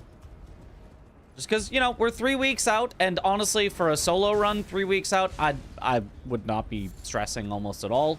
It's just I know that with 4 of us, we will get less total team practice in than I could do solo, because we have to find times when all of us are available, so I just want to make sure we get that as soon as possible, as much as possible. Would enjoy watching Chris play Overwatch with Mitch. You would enjoy seeing me probably not play very well. It's been a very long time since I've played any shooter, and I was never particularly good at it. Unless you count, you know, I was the best in my high school at Halo 3 and Modern Warfare 2. Unless you count that, I've never really been that good.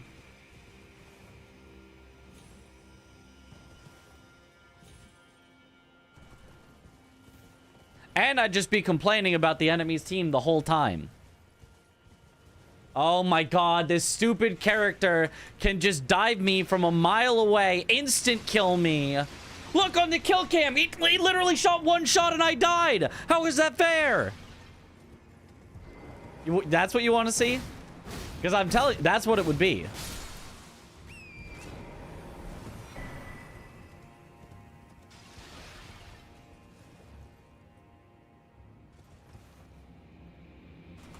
Yes. Oh, okay.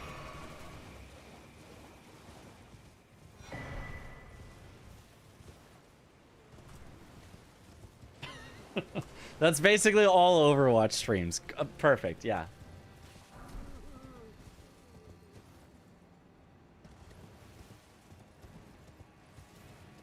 Mouse and keyboard boy can't play shooters. I haven't played in a while. My team is holding me back from going pro SMH.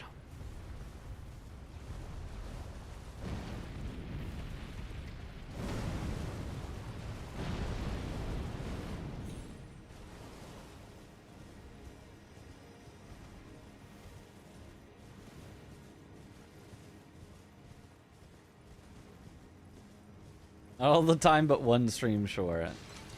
I don't know. I don't know about this. This seems dubious.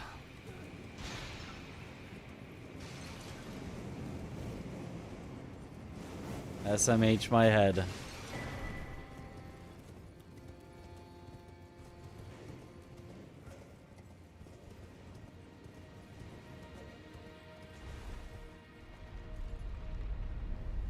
How did you decide on the name Mitriz? I hit randomize name on the World of Warcraft random name generator.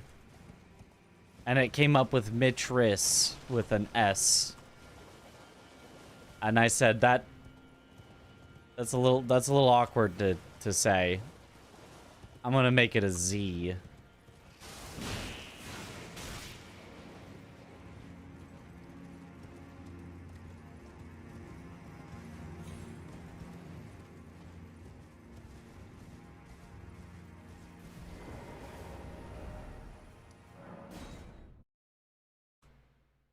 It's actually an awesome random name, right?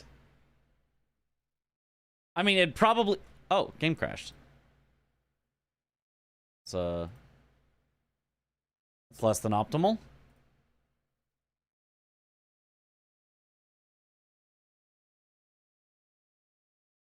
It's just Mitch and Chris in the same name. Yeah, it is. That's probably all it did. Was your reaction when Riz became a thing? Not much.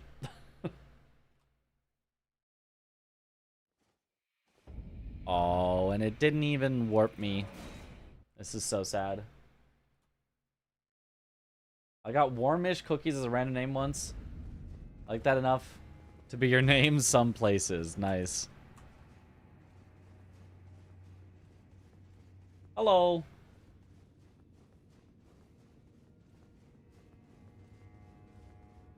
Wait, you're not actually named Mitch? No, surely I am, though. Surely I am. It's just a coincidence that the name generator generated my name. Surely.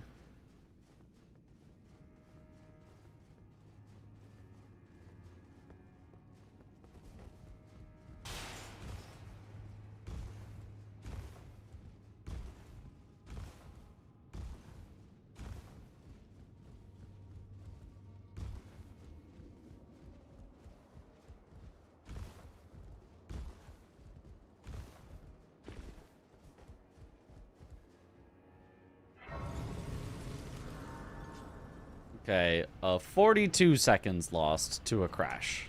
It's acceptable.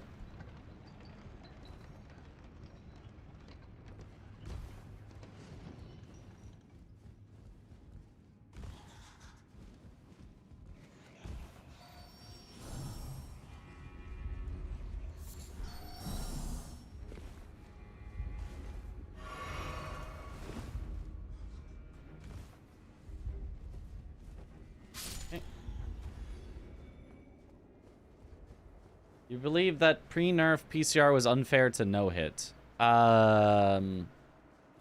It, like, kinda depends on what you mean by that. Because, like, to no-hit, you either could be clarifying that no-hitting, like, as a casual player, that trying to just beat him, you know, without taking unfair hits, in which case, yes, I 1000% think that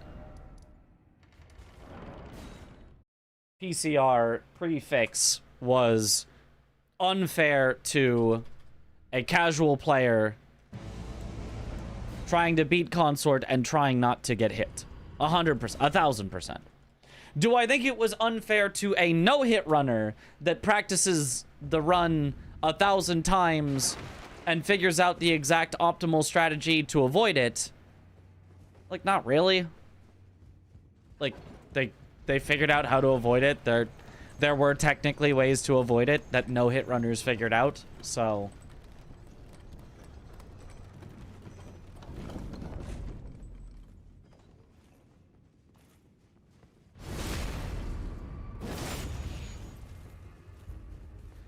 Like, it's almost hard to call anything unfair for a no-hit runner when a no-hit runner is just going to find the way to make it fair. Oh, that's so... Yeah. I couldn't really do anything with him chasing. I had to just jump and hope that he wouldn't kill me, but... Nothing I could really do about that. That sucks.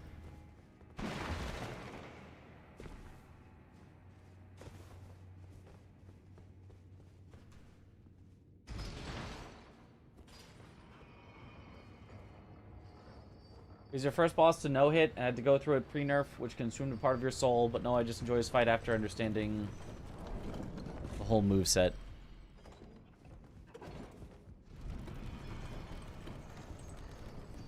I mean... Yeah. I mean, I think Prefix Consort was genuinely not a good boss. Like, actually a really bad boss. I think Post-Fix Consort isn't my favorite boss, but he's fine.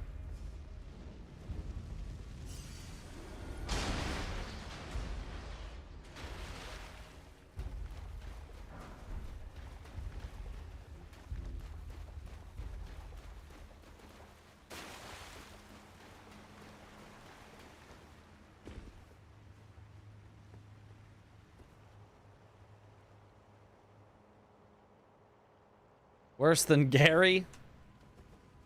Gary the Snail Mancer?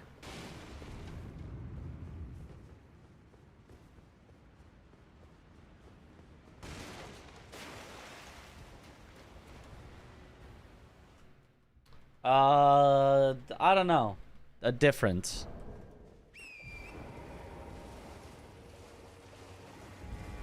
The cross slash of Verdun was impossible to dodge when the DLC came out. Technically, it was possible if you spent the entire fight on his side so that it would just kind of miss you. It would just go over your head because at his side, he starts his attack higher, so it just goes over your head. So technically, it was avoidable if you were on his side, but it was realistically, to a new player, not avoidable. Everyone just gets hit and then heals up after. Hug the right leg simulator, yeah.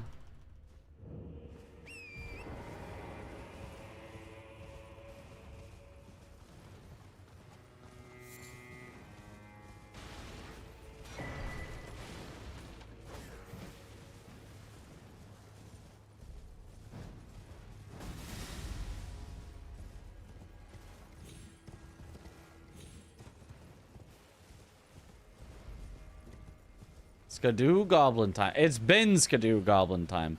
We've been Skadooing and Goblining. I must uphold then and sure. Gold.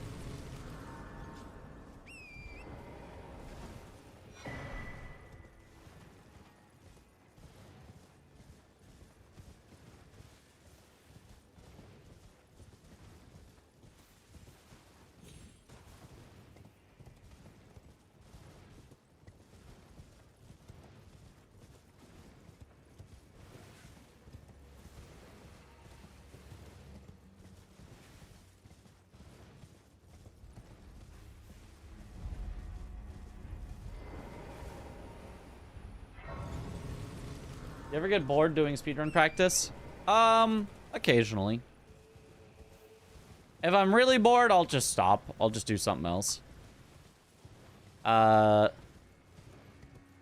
you know, there can be moments that are a little boring. We want to do a no-hit run? I don't know where to start, to be honest.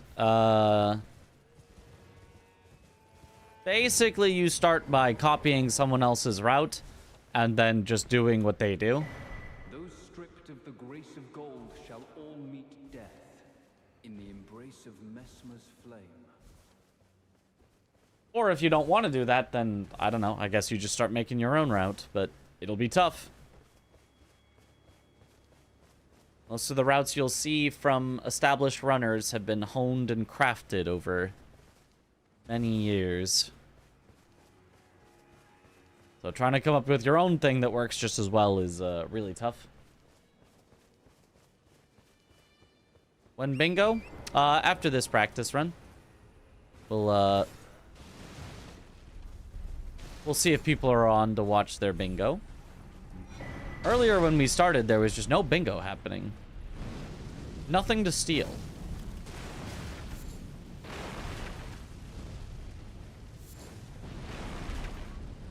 We broke into the vault, but it was empty.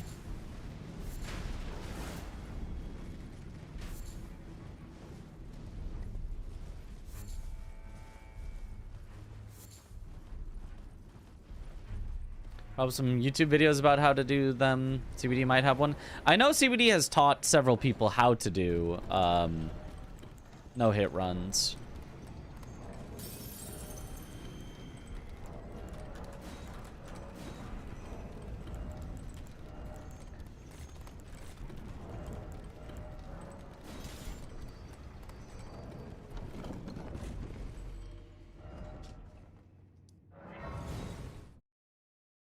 So,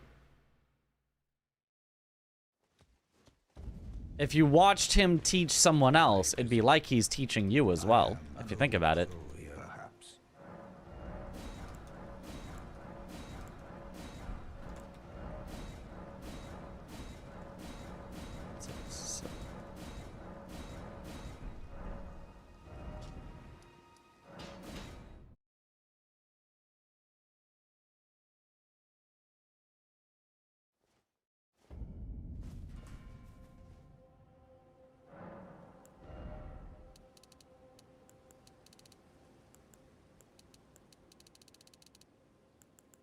16 endurance.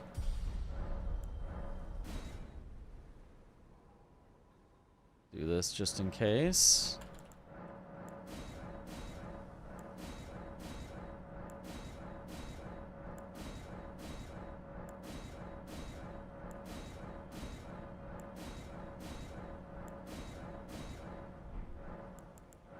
And then, oops. Right, spell. Okay, let's see if this works. No, he is circling back around. This is not what we wanted. Okay.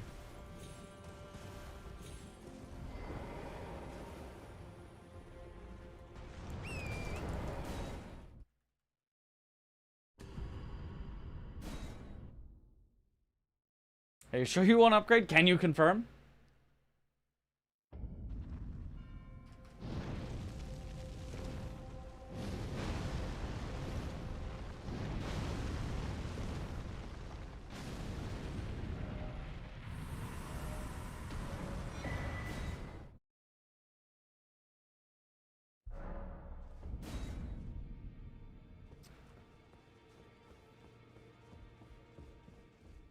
Why are my splits wrong? Fine. You have now to become the thing.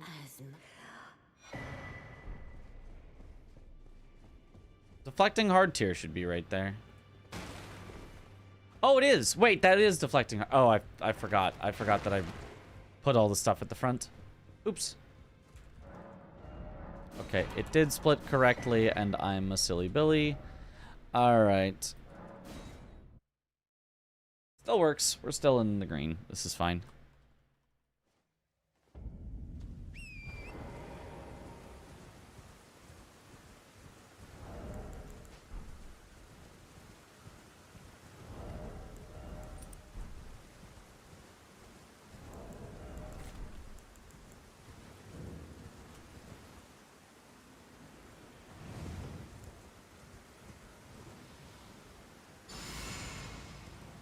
I fight Margit for the talisman pouch so that I can use another talisman.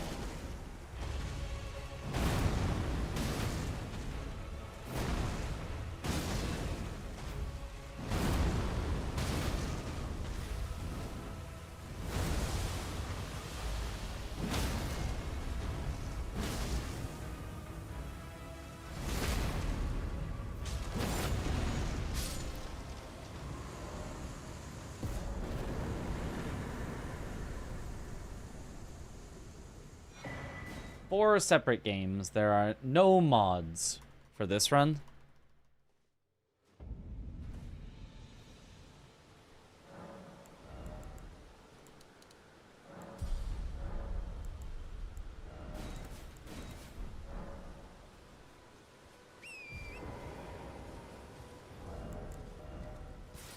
Oh no, still heavy with this. That's surprising. I got a bit more endurance, but not enough.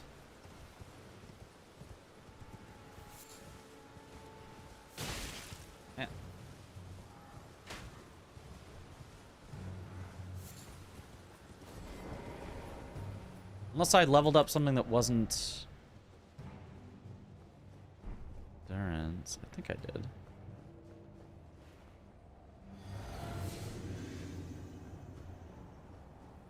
Which one do you think is harder, RL1 or +0? +0. I don't know. Neither of them is like particularly harder. One is you get one shot, but you can do infinite damage. And one is you can actually survive a few hits, but you do no damage. So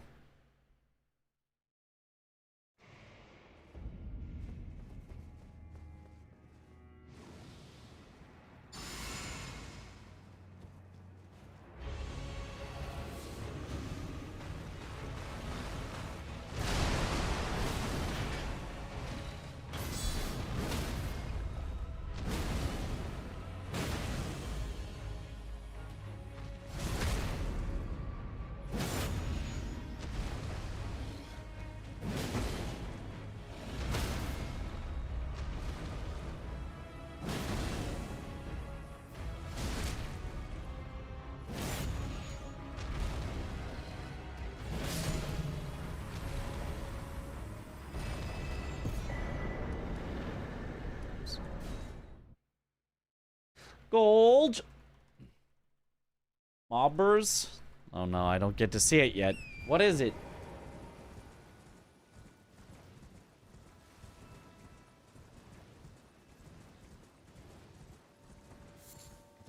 The mod refresh the overlay? Only I can do that, which I can't really do in the middle of a run.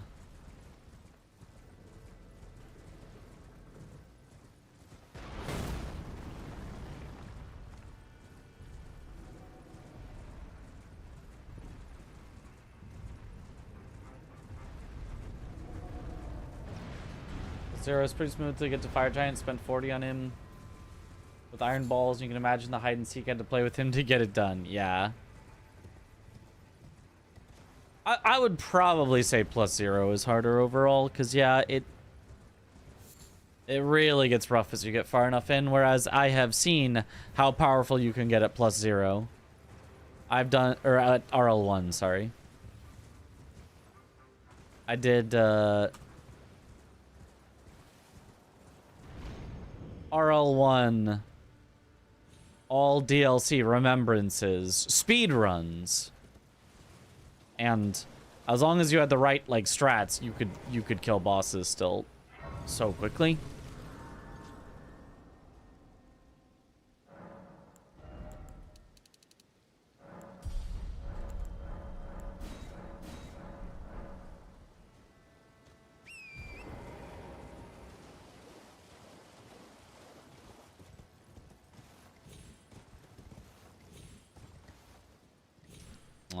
Didn't accept my second jump. That's fine. Almost had a first try. There we go. That's beautiful. That's beautiful. Still worth it.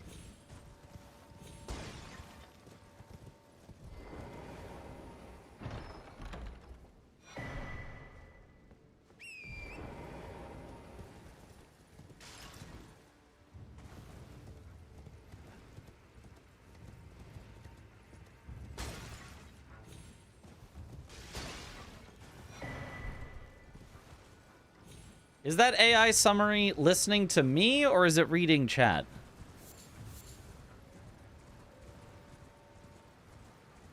Apparently Twitch opted streamers into an AI overview. Yup. I'm not sure there's an opt-out even.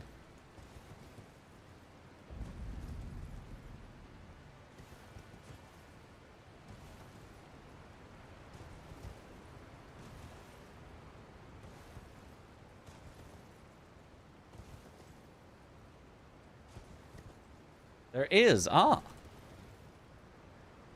It's in your settings somewhere. Okay. Kind of weird that the default was having it on, but...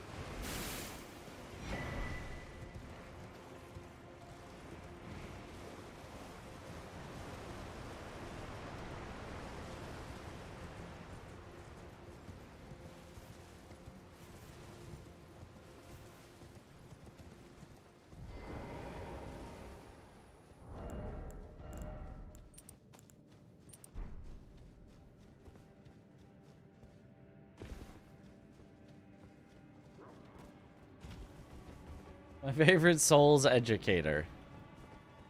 Body? He educates in a way.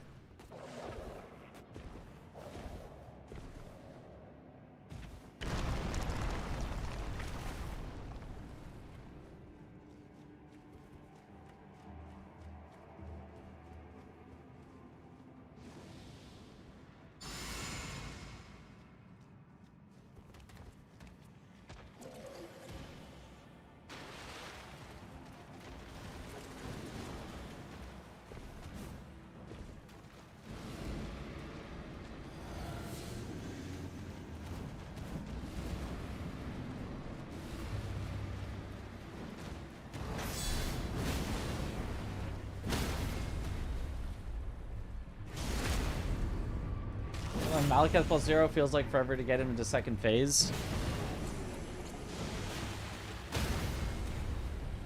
Yeah, I imagine.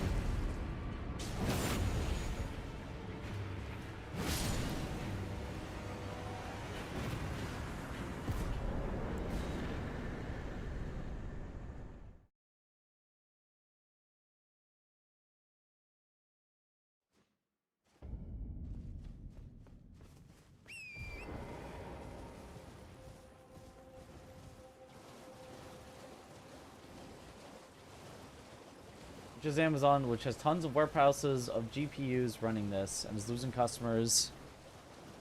Way to pump numbers for their shareholders. Yeah, we had a whole conversation on this earlier. I will not get back into the AI. I think that's probably why I feel so tired today, is because I had to talk about AI for like 30 minutes. Because the topic came up. Obviously, because of the AI overviews. And it just made me tired.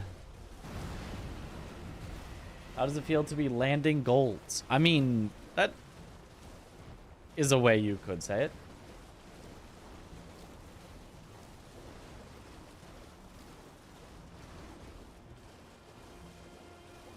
It's also just an EP day. It does feel like a little bit of an EP day.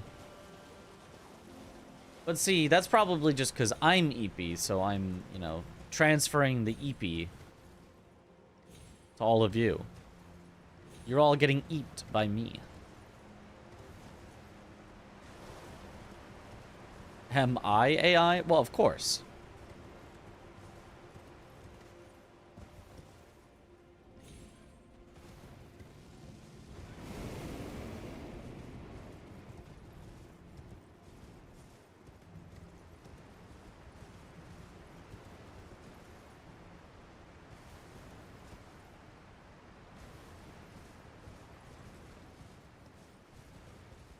Every day is an EP day. For Gord to say, oh. You got the promotion. Let's go, Desha. Let's go. Congrats.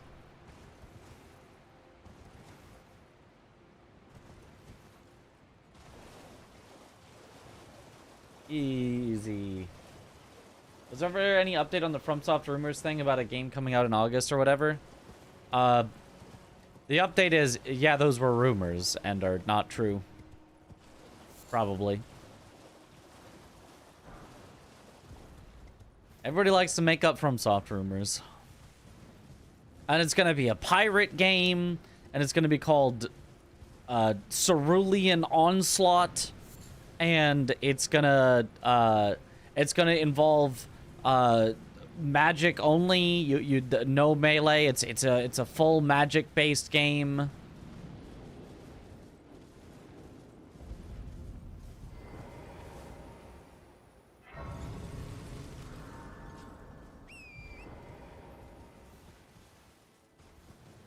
And all the other various rumors. You sign up for the Duskbloods test. No? Where do you sign up for the Duskbloods test? Who's my informant? It's Miyazaki himself. He told it to me, but in a dream. I know that's how he communicates. Souls-like replay as a ship instead of a person. Exactly.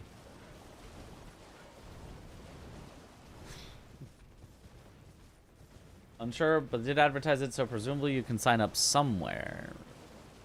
But now, though? Or is that in the future that you can sign up?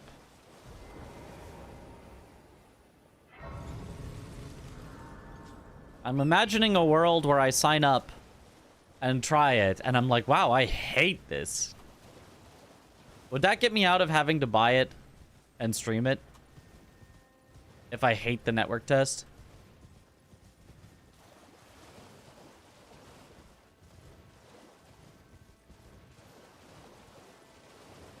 Don't you need to be famous enough to play games early? Depends on how you play games early. If you just sign up for the tests, anyone can just sign up for tests. If you want to be given an early access code, it's not exactly about being famous enough. I mean, obviously that helps, but it's more about having a connection. Like, there have been very, very non-famous people who have just been like, oh, and I'm doing this early. And it's like, you? Like, okay.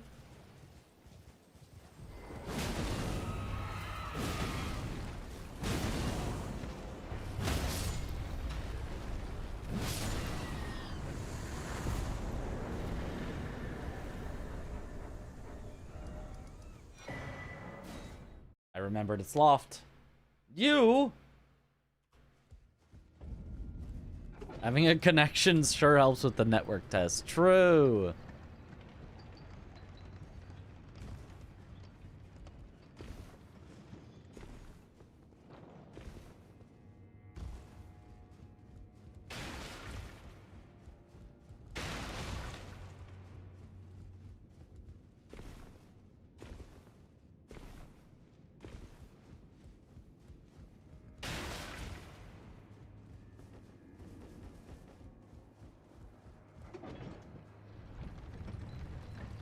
You have a Switch 2? I don't. I only have a Switch 1 right now.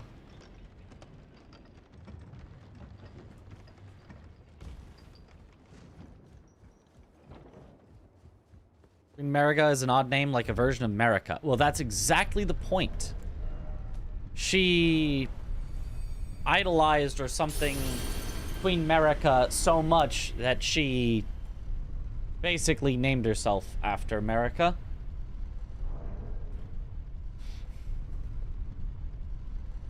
Any tips for new players? Level Vigor to at least 40. As soon as you can wield your weapon, the rest of your stat points should all go into Vigor until it's at least 40. Possibly higher if you want.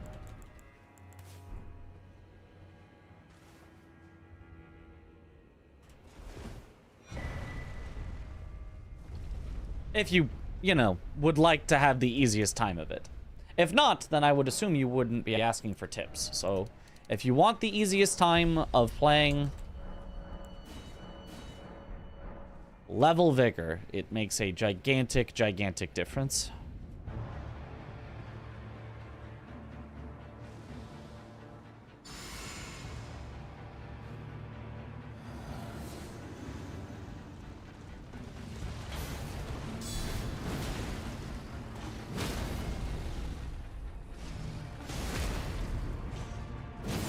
Got your butt kicked the other day, yeah.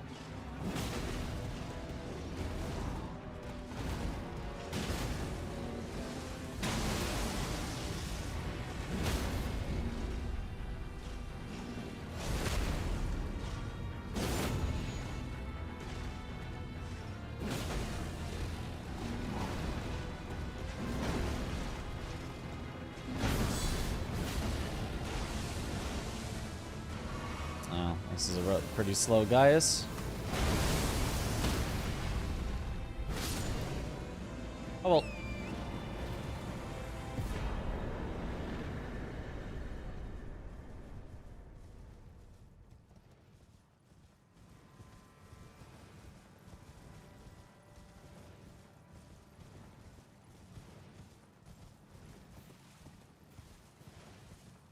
Have you look at GDQ? It's an online rerun. So there's the big events that happen that are Summer Games Done Quick, SGDQ, and Awesome Games Done Quick, which is the one in the winter. And outside of that, GDQ is an organization that does stuff like basically every day, but the main GDQ events are the Summer Games Done Quick and the winter Awesome Games Done Quick. Those are what most people mean when they say, oh, I'm going to GDQ. Or, oh, GDQ is almost on.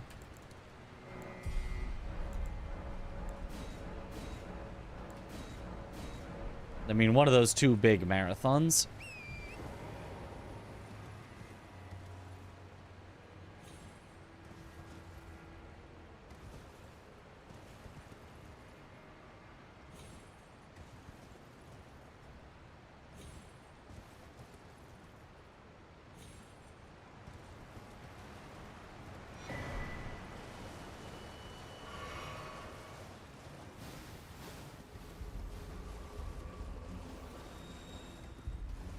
If you hope the run is fun, it will be, I'm sure.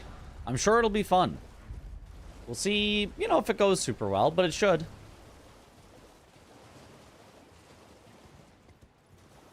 Horn is definitely part Billy Goat. I mean, have you seen the horns? He genuinely has to be.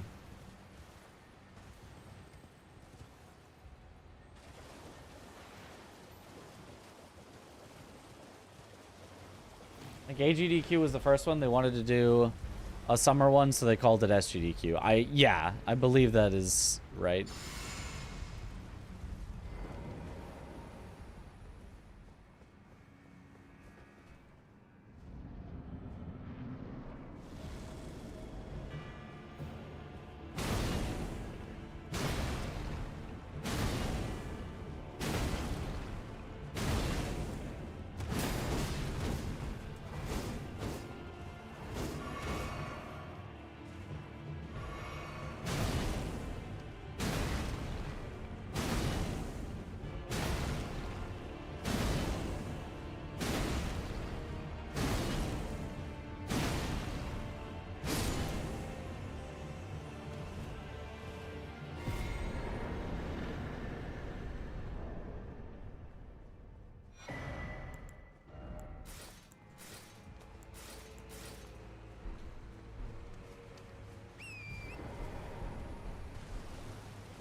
Oh, almost got him in that many hits. I wanted to try. I was like, usually when I do regular hits, he like kind of lives. What if I try an uncharged R2? Still not quite enough. I like they've been doing more showcases and stuff, not just full speed runs. Yeah, I mean, I agree. I also like a lot of the showcases and stuff they've been doing. That being said, I do like that it's one of the last, like, English at least, marathons that is actually focused on speed running. Because I think a lot of other events are, you know, more just around, like, content stuff. You know, like what we would, you know, make a video out of and post on YouTube and stuff, which is also very cool. But I like that there is something that is speedrunning as the focus. I love when they do, you know, a little bit of, hey, we're making a bit of an exception here. You get some really cool showcase runs, but I would be sad if it was, okay, no more speed runs. We're only doing, you know, showcase stuff and things like that, because I really appreciate that they are actually, like, very focused on speed running specifically. Never played Elden Ring, but you planning a playthrough for yourself? End goal is a knight armor set, Reaper-like hood, dual sword, light and darkness. Whatever scythe in game best supports the attributes you buff. 1, 2.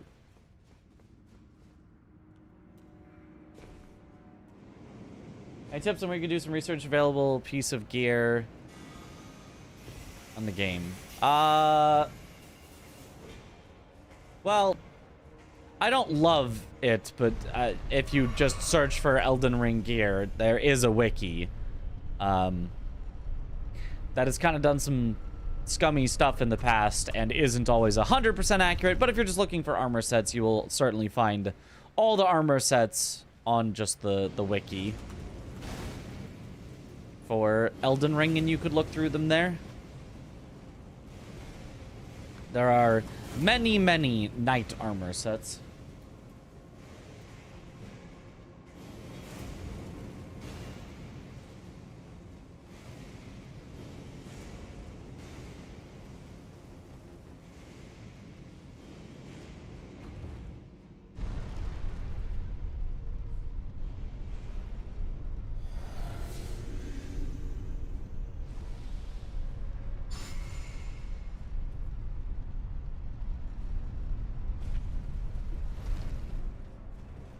Scythe is available early and stays good for a long time.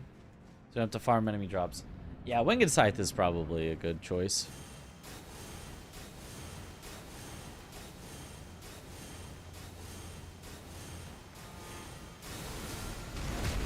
Oh, barely got that backstab.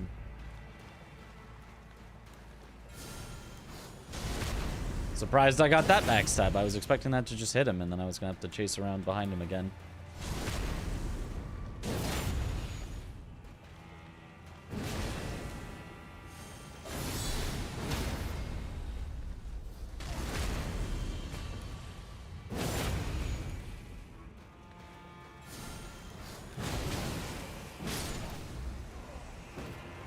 That works.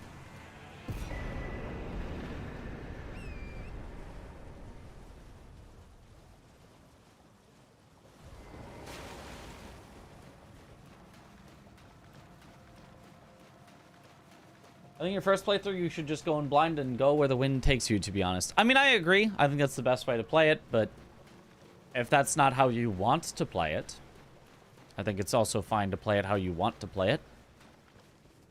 I think that is easily the best way to experience Elden Ring, though, is just exploring and being pleasantly surprised when you find something you like, instead of like, oh, I'm gonna go find all the stuff I like. Oh, well, now the world is so boring because everything that I find I don't like. Oh, I just know that everywhere I go and everything I do isn't gonna give me something I like because I already have all the things I like the most. So that's where I think it can take away from the experience, is if you've already got your best in slot, everything that you wanted, then you're not looking for anything.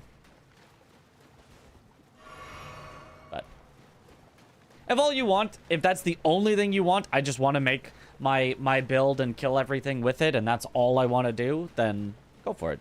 It's your playthrough. Play how you like.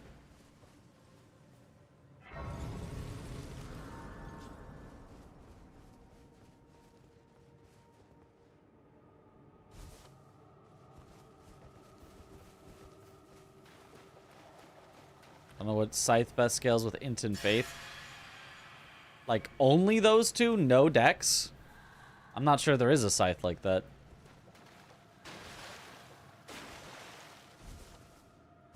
I just not like how how it works in the game if you never played the game before. That's also possible. And if you give a bunch of other builds a try, because you're just trying stuff as you pick them up, you might find something else you really like. I think there's a lot of benefits to just exploring and playing the game as it is and letting things come to you.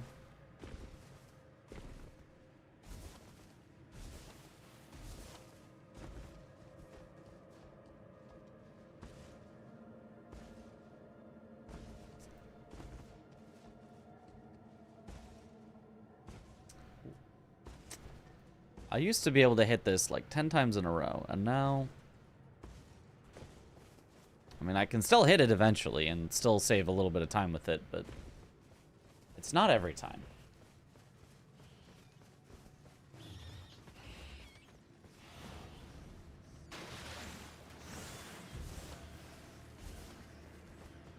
I hate that FromSoft locked my favorite boss, Midra, behind Jory in this huge run and sneak simulator. I mean, on a first playthrough, I thought this was really cool. First of all, it's kind of a hidden part of the castle. So even when you find it, you're like, oh, I found a secret here. And there's like a secret area down there. And you're like, awesome. And then that area leads to like this weird man-fly village thing. And you're like, okay, that's kind of weird. But then you stumble your way down. You find your way down. It almost feels like, oh, I had to like discover this way down as well. And at the bottom, you find a catacomb. And you're like, aha, here's my prize. It's a catacomb. Okay, wow, what a hidden catacomb. Cool. And then you get to the bottom of the catacomb, and there's a boss, and you're like, yep, this is as normal. I was expecting this. And then you kill that boss, and it opens up into a whole area? And the area is the most atmospheric, tense area that FromSoft has ever made in any of their games. And you're like, what the heck? And then, as you're going through this area, you spot in the distance... What is that? What is that structure in front of me. Perhaps this will provide some respite.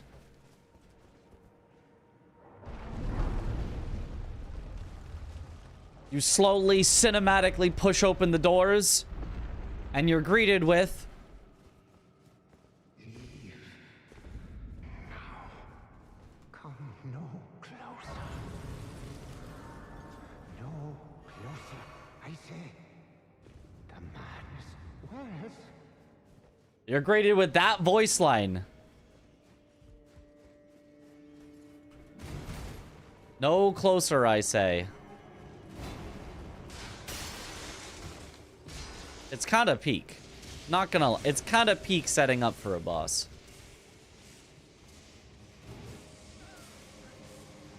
Granted, on a, you know... On your 10th playthrough, like, yeah, just give me the boss. But...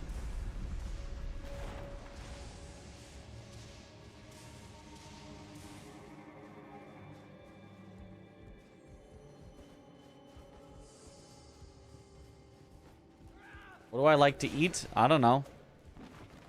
Food? Most things?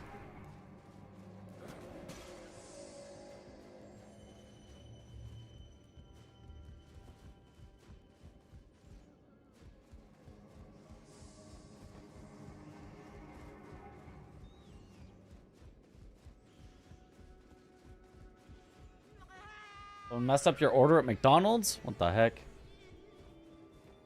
Got double cheeseburgers instead of cheeseburgers. Can't eat all this? Well, then save it for later.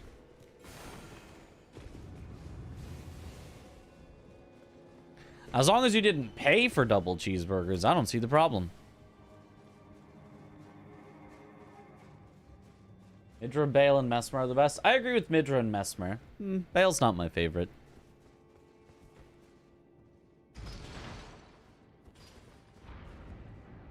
Have you ever seen me drink from a McDonald's cup? You probably have. You may not have realized it was a McDonald's cup.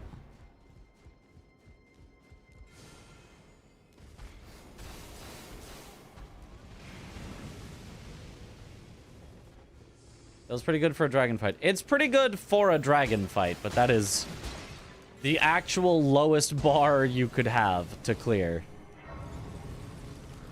Do I usually cook or order? I usually order. I am too lazy to cook.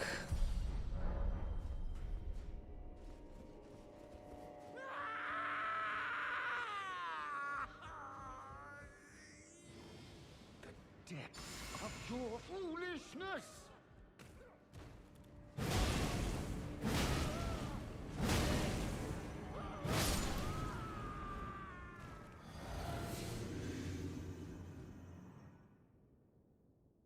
I know it's not, you know, good for you in any which way. It's expensive, it's unhealthy, but like, it's just so convenient.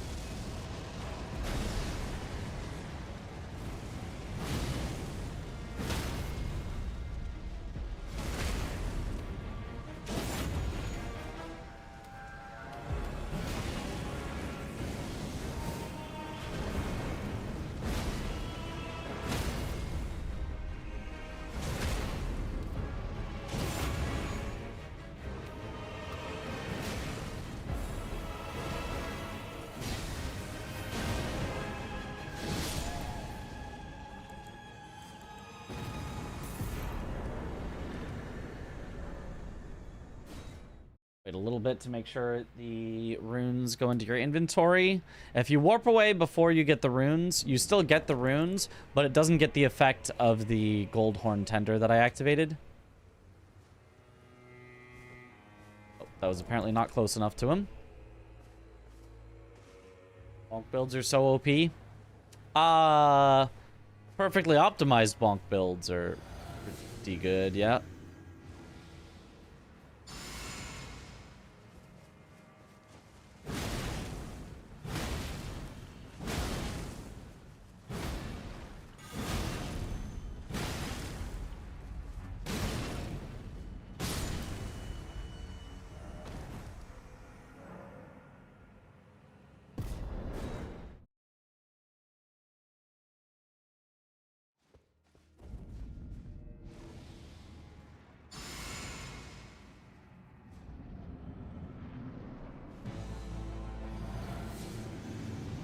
Mesmer! Foe of my beloved people! In vengeance for the flames, my blade I wield!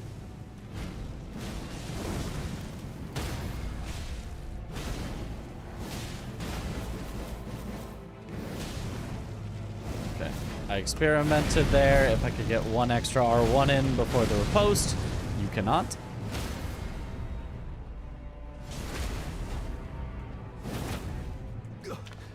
Gah.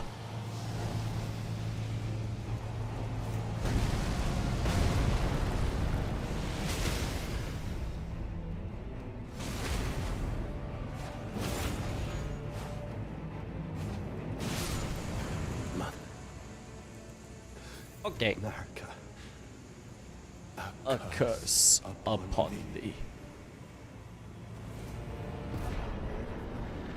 Accursed Mesmer. My clan's suffering. Their pain. All that they felt. Do you understand now? Your ugliness. Ah! That does double hit, yes. That double hits because it hits the snake, and then he untransforms, and it hits his body as well. Because they are two separate characters that can get hit independently.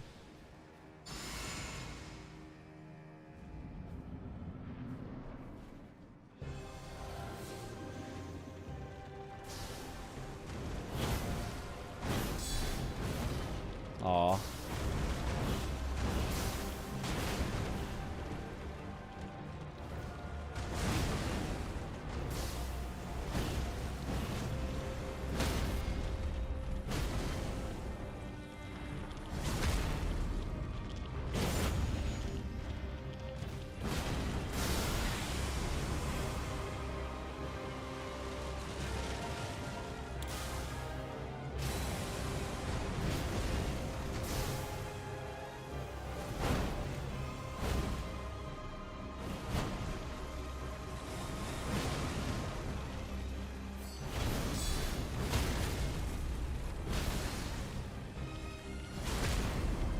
Bye-bye.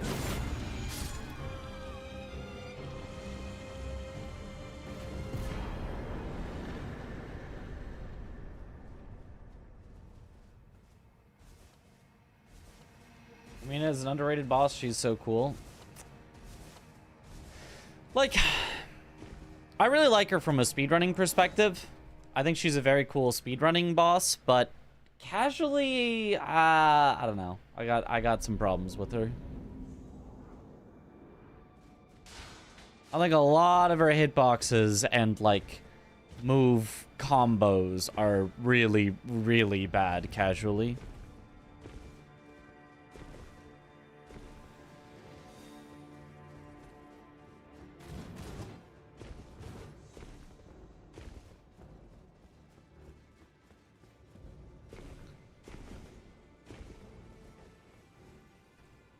Cool looking boss and all that. You know, would love to talk about how good Romine is. In what way? I'm gonna... You know what? I'm just gonna go all strength here. We're gonna see if it should make... It should make Dane die one hit sooner, which should be nice.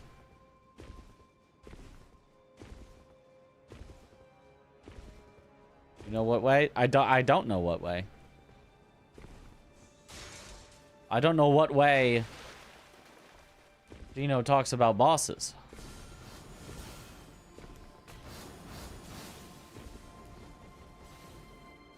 The insta-drop butterfly nuke at melee range is kind of criminal. Yeah, it's pretty bad.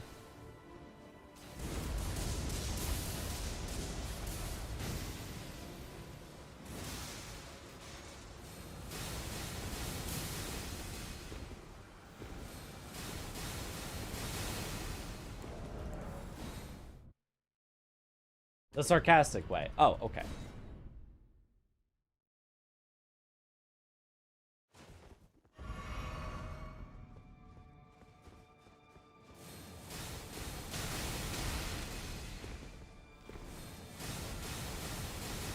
Yeah, I imagine when you're trying to no-hit and she just insta-drops butterflies under her, that's a big tilter.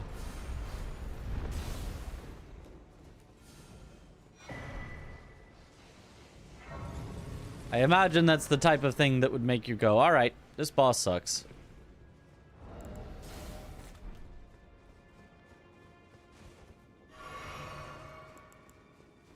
And you'd be right.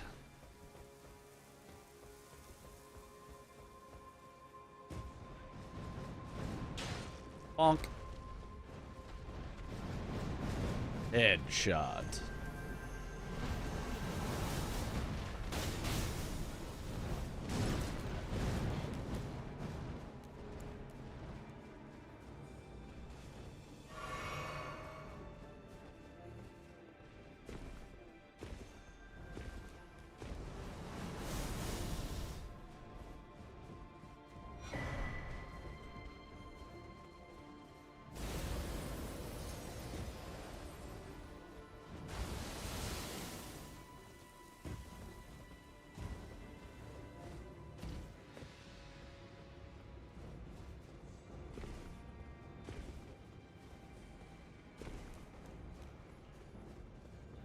So I think I need to stay facing the wall enough that I don't have him in my screen for the sneaking by to work.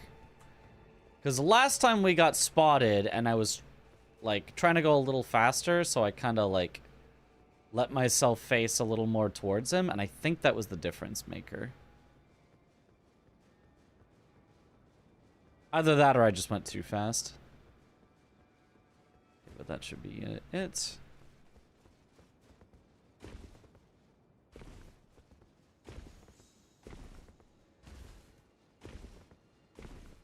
Gino Washino. He washes jeans? Respect your grinder, improve. Yo, thank you. We do be grinding.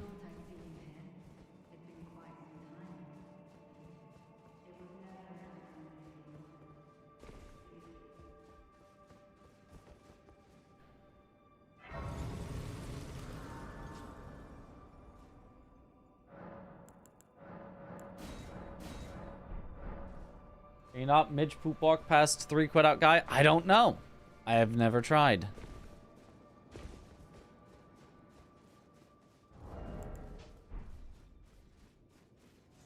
I would imagine you should be able to, but I don't know. Really want to say this about Soul Speedruns? You sure? This is really a respectable career. Don't you dare approach Nicula the Kind. Don't you Neither dare. Murder and Dryleaf Dane will never allow this.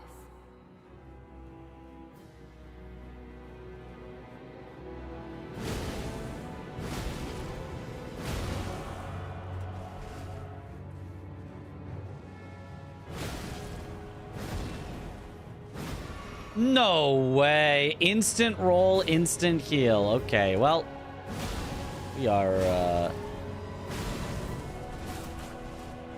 gonna need to wait for Natan then.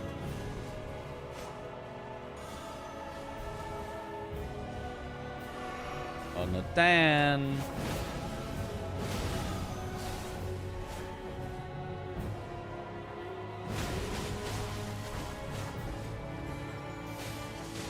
Nope, this is the wrong.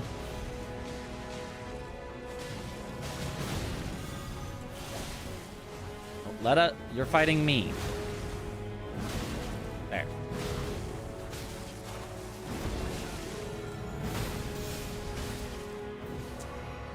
Damn it.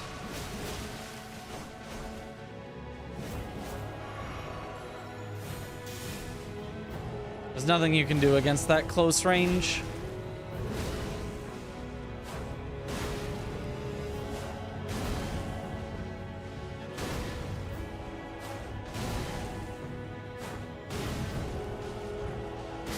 There. Make the world a gentler. Jerk.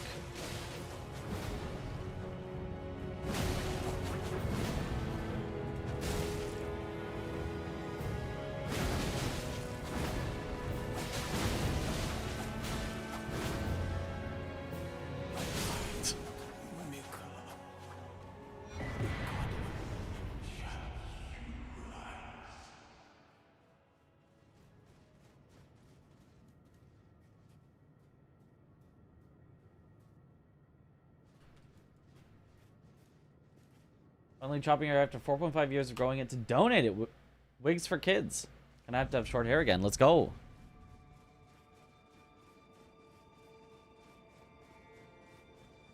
Bro was emoting at the end. He knew he'd lost, so he just started emoting instead.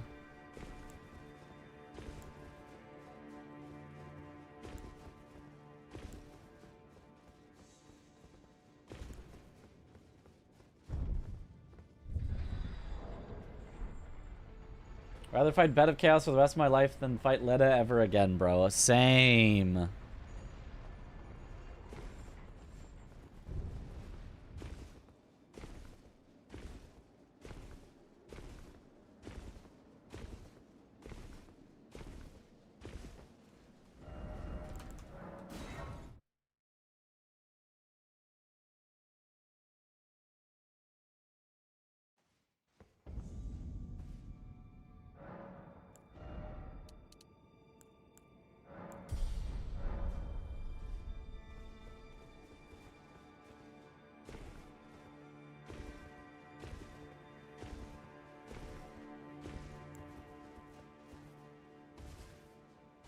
Okay, it's easy after you know the gimmick. Yeah, I mean, still not a particularly fun fight, but not difficult.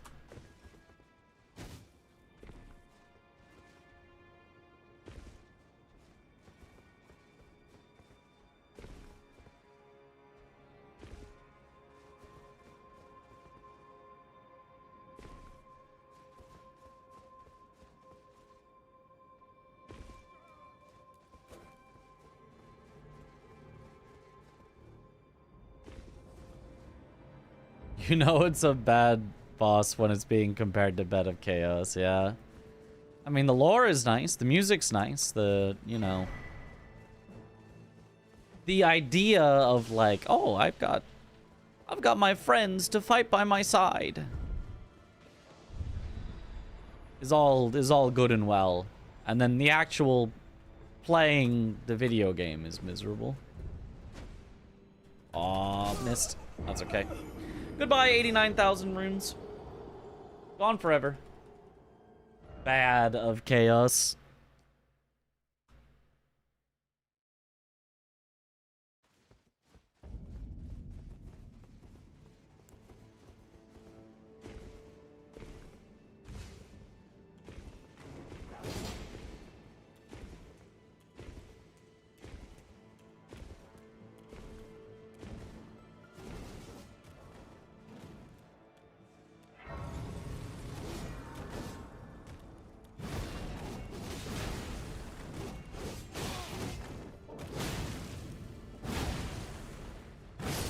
This was probably slower than just quitting out, but I wanted to try. I wanted to see how many hits it takes. He literally does have as much health as Libirith, it looks like.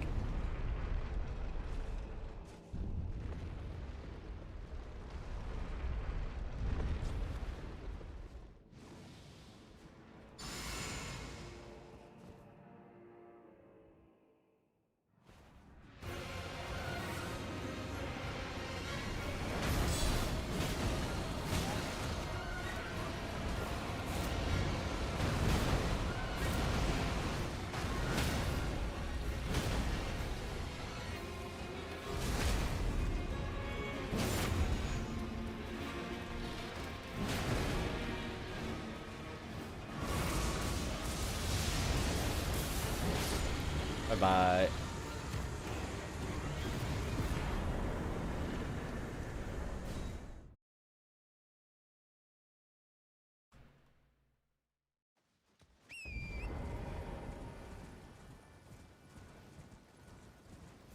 An NPC boss, more health than Morgott is a good idea. Isn't it? And it can heal too? Perfection. Well, mostly. And then there's up to 5 of them.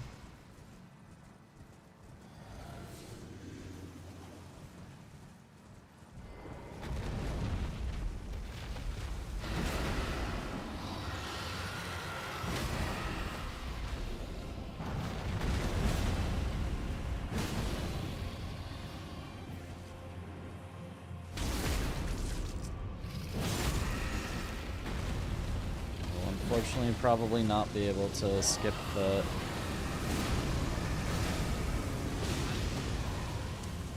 Yeah, that weapon art sucks. I was like, what if the weapon art is the secret overpowered that will kill him in time? And then I used it and it was like, oh, never mind. That does less than an R1 and takes 3 times as long. Never mind. Why is that weapon art so bad? To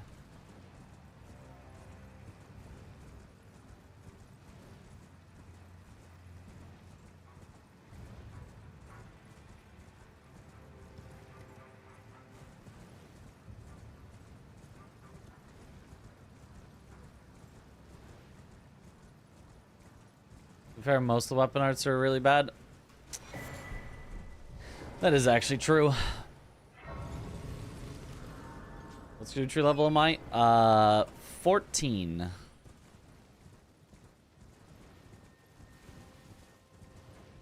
Will be 15 by the time I get to PK.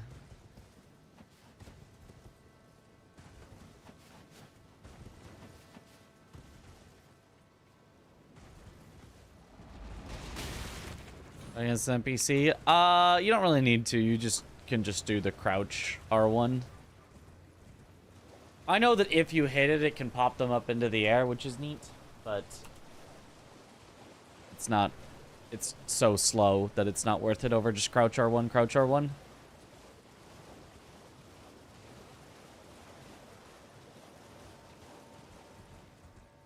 You think the way they did Skidoos makes the DLC speedrun less fun? No. Not really at all.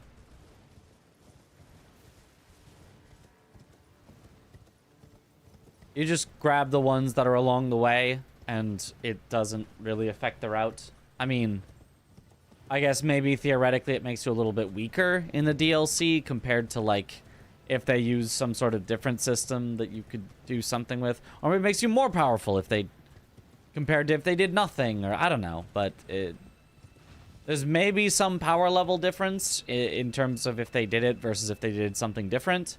But the way that we deal with it in a DLC speedrun is you just grab the ones that are directly along the way. Which is kind of, it's a little nice. It's a little nice to have things to like pick up and do as you do the speedrun.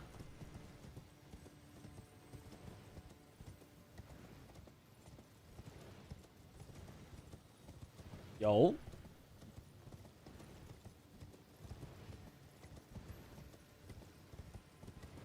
A new game plus 7 DLC plus challenge run with your boyfriend can't wait to get to Letta so you hate your life. Yep. Enjoy.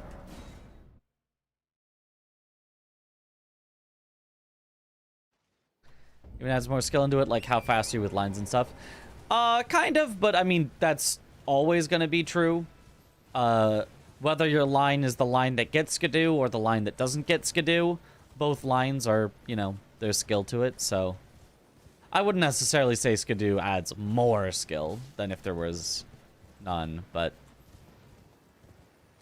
doesn't really, like, negatively impact speedruns, really. I would say even maybe positively impact speedruns during the routing phase when you're trying to figure out how far out of the way is a Skidoo worth it or not. Like we've been doing with this run. Where you try different routes with different amounts of Skidoos. It's kind of fun.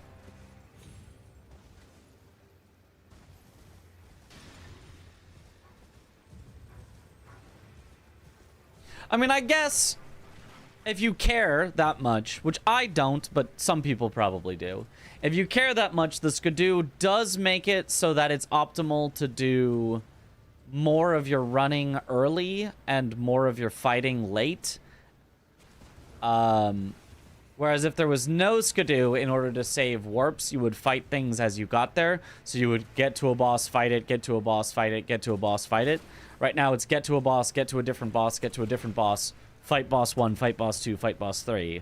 So I guess if that's something that you really care about, then you could say that it negatively impacts DLC speedrunning in that way.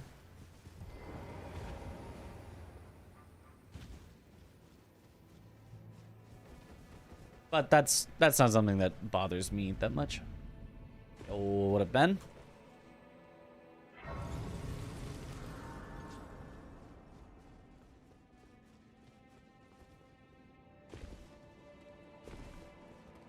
All right, I'm gonna try to use use the furnace pot on the Skadoo tree avatar while it's sliding around.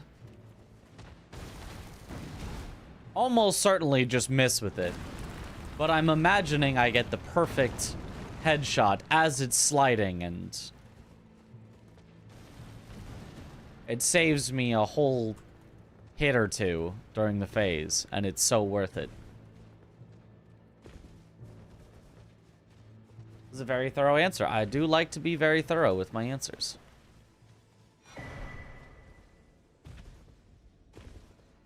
Is there a reason why most people block while running? Yes, it's in case I need to jump multiple times.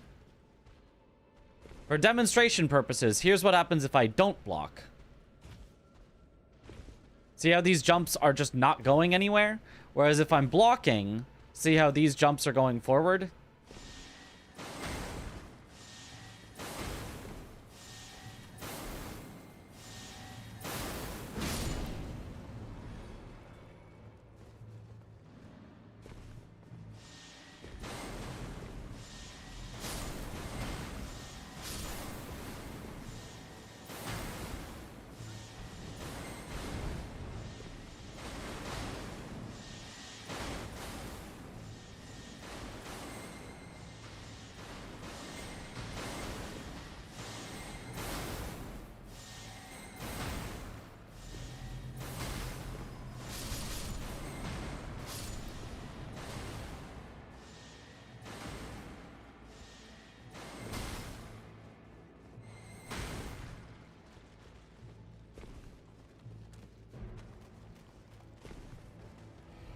Yep, plus a whole 2 seconds to show it off.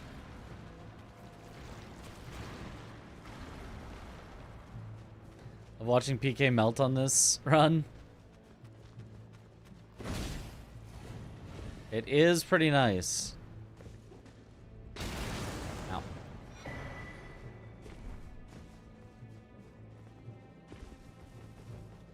Is there any other place in the DLC with these rock snakes?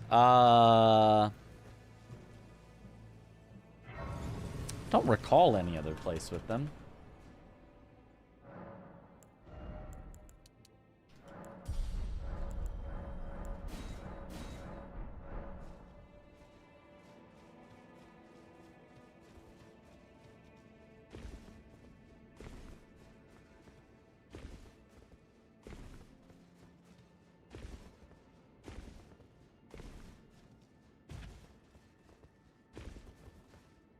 Aw, didn't get the golden dowel falling.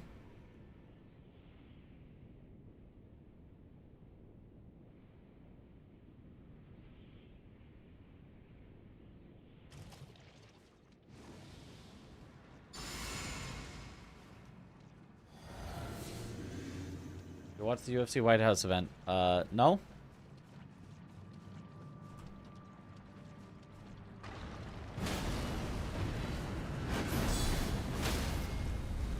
Not sure I've watched anything having to do with the UFC in maybe ever. Maybe like clips or something. Sunflower next. He's remembering. How old, if you don't mind me asking? Guess.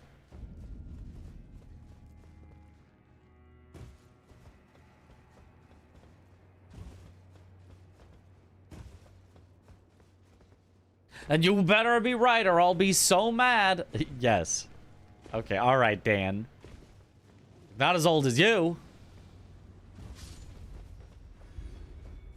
See anyone defeating PK like that? That was cool. He, yeah, he dies very much to, strike damage. Even fire damage. He dies mostly to holy damage, but we don't have that. IDK like 30. I mean, close. Close enough.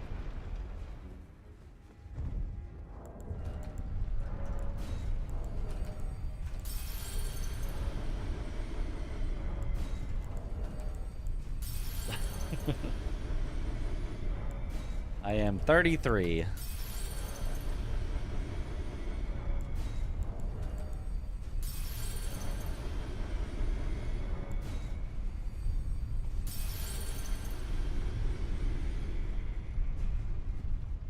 Talisman would you pick if given a chance to bring into the real world? Talismans. I mean, I think there's an obvious answer here. The two-headed turtle talisman. Bro, if I could, you know, stop sprinting for a second and get all of my stamina back, like, I could be the world's, you know, best marathon runner.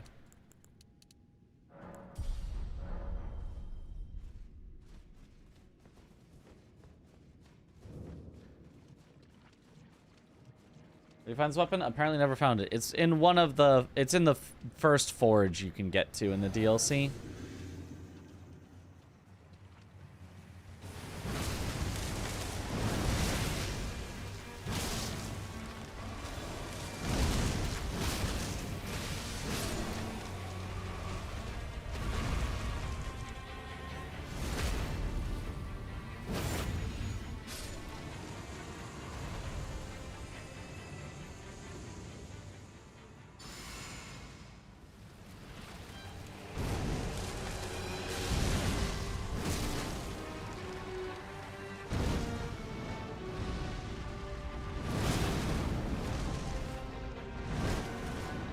I mean, I was able to hit it, but...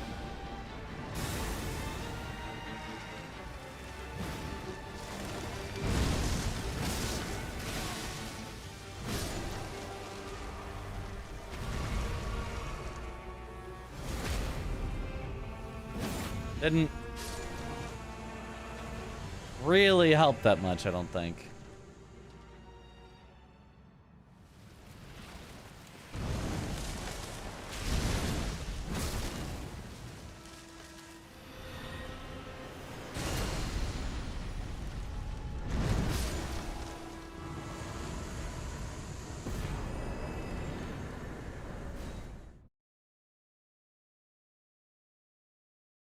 Watching new players in this fight is very entertaining.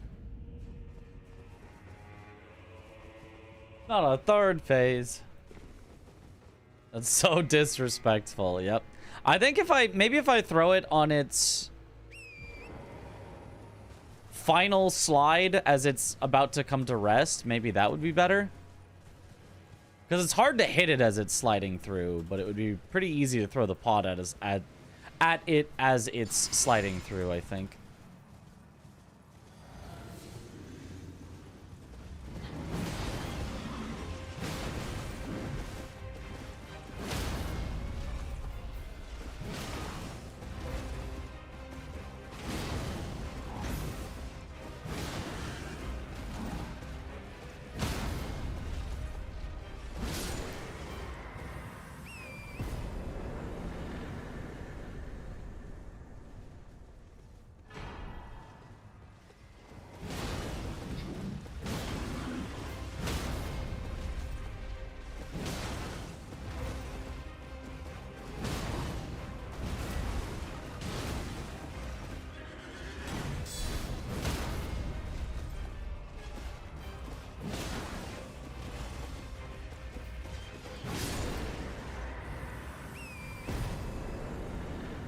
All right.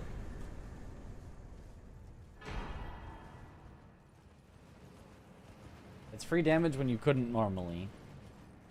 Well, sort of. Like, you sort of can get damage in there normally, but it's, like, just hard to. So, it could make it it could make it easier, and I think the pure fire on it might actually do more damage than an R1 would. So,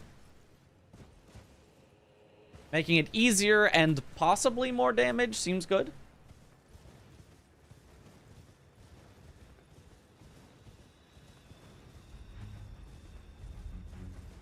If someone wanted to get into challenge runs, is there a type of challenge run you would suggest first, i.e. hit list, death list, etc.? The best starting, like, challenge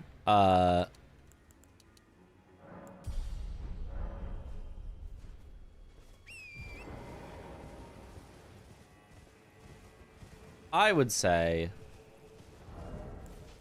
if you want a full challenge run, it's Deathless. Start with that before Hitless. That's way easier.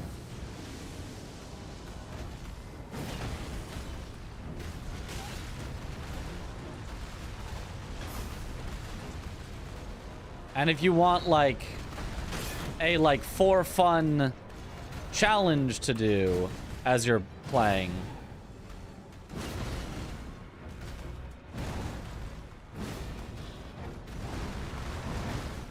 RL1 works, but I'd recommend limiting your weapon upgrades instead. RL1, the main challenge is you get one shot, which is not, in my opinion, that fun. Whereas the challenge of low weapon upgrade levels is you actually have to like take a while and learn the boss fight.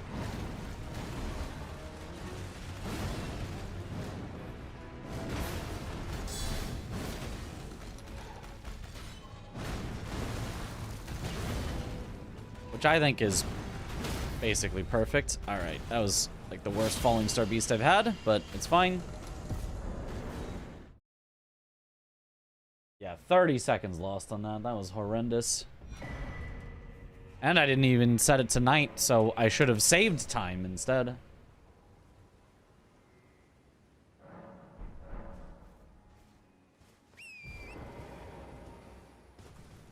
Like, it would be start your weapon at +0 and, you know, try to do that the whole way, but if it gets too obnoxious at a certain point, because end bosses are going to take a really, really long time, then I would, you know, maybe be like, okay, I can only upgrade it to, you know, using Smithing Stone 1s. And then if that's still too obnoxious, I can only upgrade using Smithing Stone 2s, or, you know.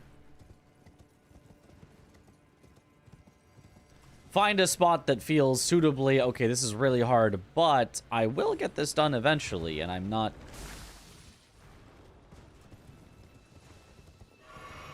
wishing to stop playing. Is it better to fight Falling Star in the crater or outside of it? I don't know. I don't really care. I'll just fight it wherever it happens to be because it's slow to try to bait it somewhere. Oh. Interesting. That path I was taking worked the last several times that I did this, but not this time apparently. Alright, now we're losing a ton of time here as well.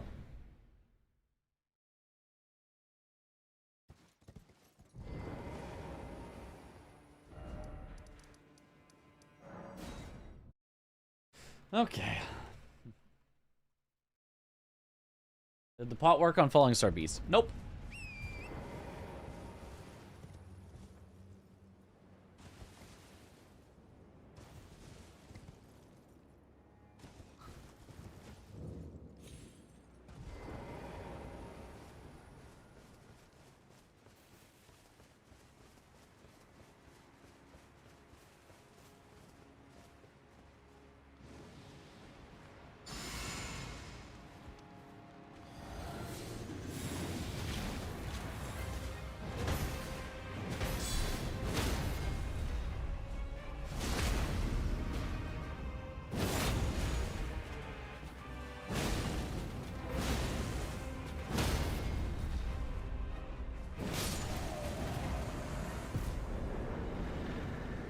I could have done an uncharged R2 there. Oopsies.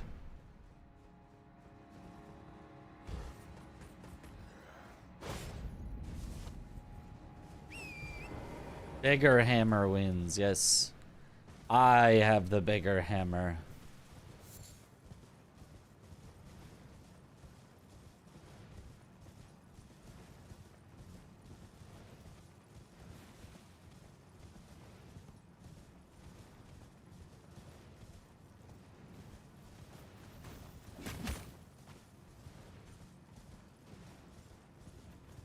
I think a bow only run could be fun but challenging at the same time. You know, I don't think it could be fun. I'll be honest. For what I like, I don't think a bow only run would be fun at all. But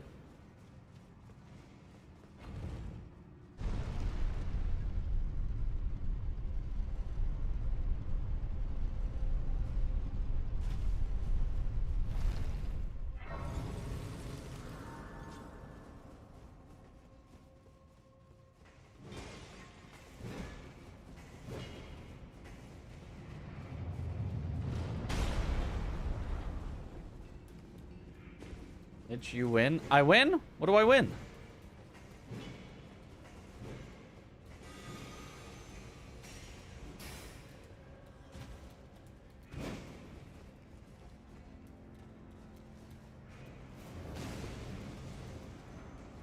Mod Iron Eye in, then we can talk. Yeah, Iron Eye is a lot of fun. I do like Iron Eye, but Iron Eye plays pretty different than Elden Ring bows. I just won. Oh, okay. Neat.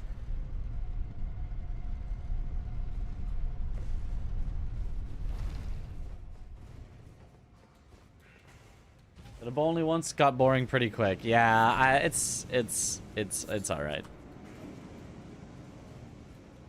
Which would be better, Golden Vow or Flame Grant Me Strength? Depends how fast the fight is. Golden Vow is 15% increased damage and 15% increased defense for 80 seconds. So if you have an 80-second long fight, Golden Vow is incredible. Flame Grant Me Strength is 20% increased damage, I believe. But for only 30 seconds. Oops.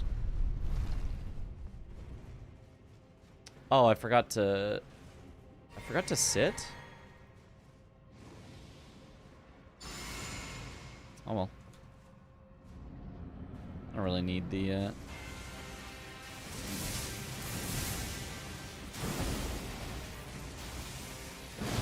Oh.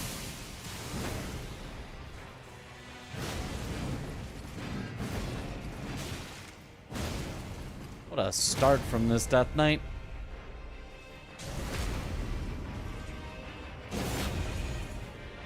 So Flame Grant Me Strength also gives you increased stamina recovery.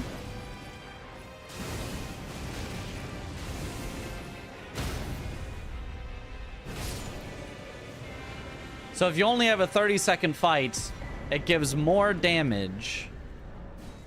And it gives stamina recovery. So Flame Grant Me Strength is better on a 30-second fight. But if it's longer than 30 seconds, Golden Vow is definitely going to win out.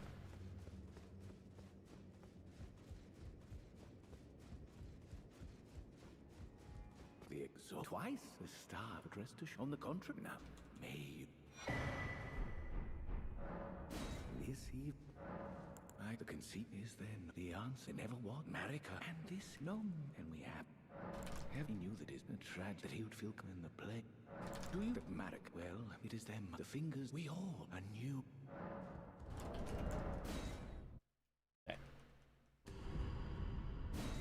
Those micro staggers are comical of the boss. Yeah. If you have a big enough weapon, there are some DLC bosses that just get staggered. I'm a Howl of Shaburi type of guy, not gonna lie. I mean, that is 25% increased damage. That's the most there, but also 30% increased damage taken, so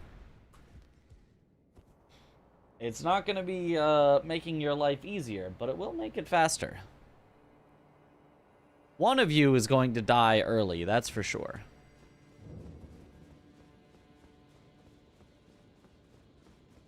Do I own a copy of Minecraft? No, I do not.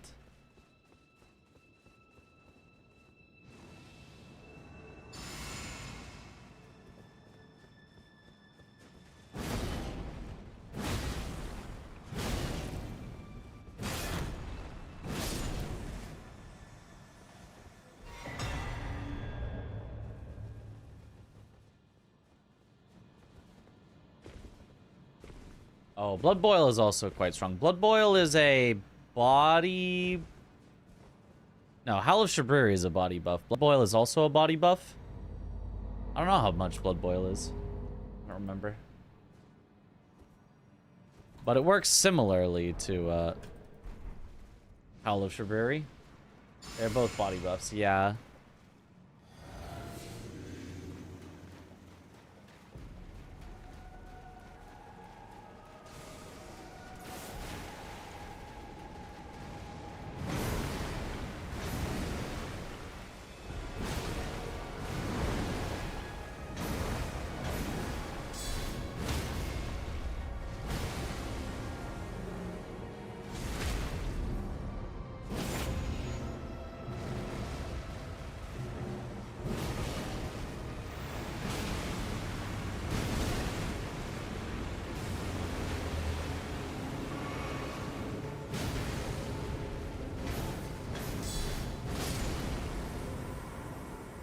Met her.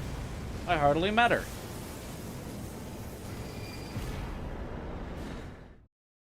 Oh, almost a gold.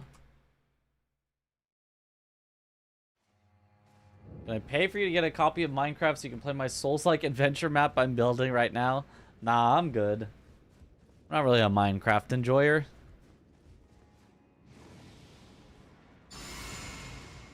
You would abscond with it. The whole of Count I'm sure Chris would appreciate that, but oh. to the night of your We win these? We win these. my dear star. Never stop swinging. You will be. My shining star. Grant me a mother's Never ever let the NPC think that they've won fingers. by getting you to stop swinging. Only press R1, nothing else.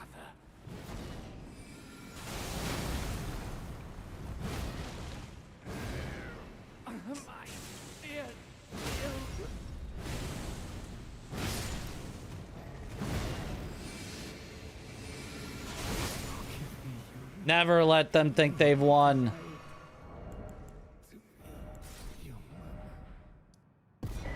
Just keep swinging.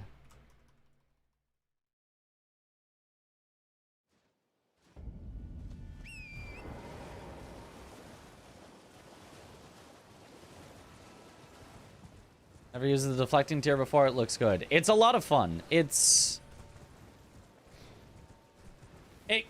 If you're against a boss that gives you opportunities to use guard counters, it's the best tier in the game. But if you're not against a boss that gives you opportunities, or if you don't take those opportunities because you don't know exactly when you're allowed to take a guard counter and not, it can be kind of underwhelming, but still a lot of fun. It's just fun to get deflects even if you don't get the guard counters. So, would recommend trying it out. I like it a lot, but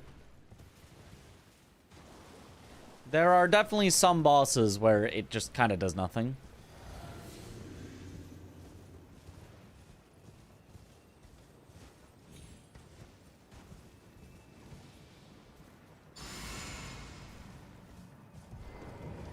Use it to block Melania's waterfowl dance. Unfortunately, she still gets healed from that, so it's still not that great, but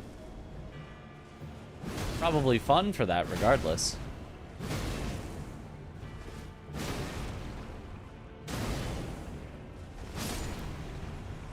Bye-bye. Gold.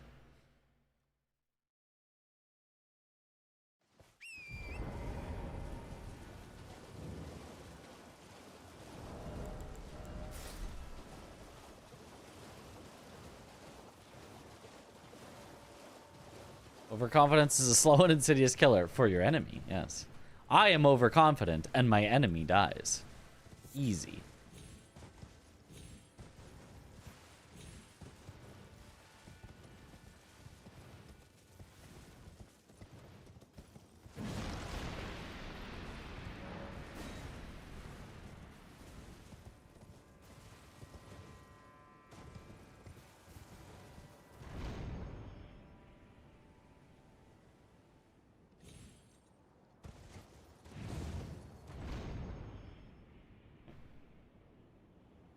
That gold, that was slaughter. It was. That was truly as good as it gets. Very disappointed when that was pointed out to you. Still felt cool with all the tings. Yeah.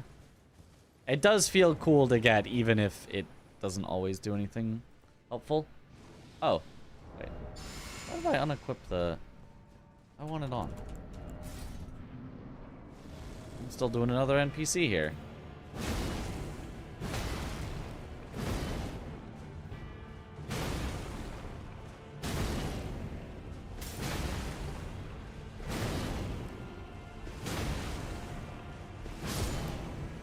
There we go.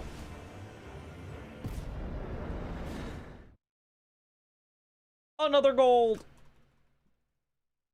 Send a video of your first playthrough to the Discord. Yeah, I suppose you could. In the games channel. Just, you know. Try to word it in a way that sounds like, hey, I want to show off this cool thing I made. I'm presuming you're not selling it, but make sure it's clear that you're not, like, trying to commission something or something. That's the only thing we usually dislike in the Discord.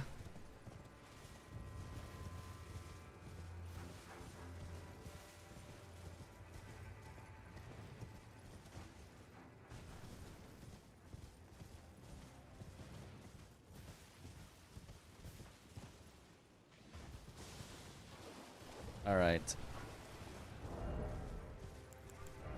Now we go back to Rakshasa. Have you been for not watching the splits this run? Good. I have sort of accidentally glanced at them a few times, but most of the time I will send it before checking. I'll be like, next is Sunflower. Yes, yes it is.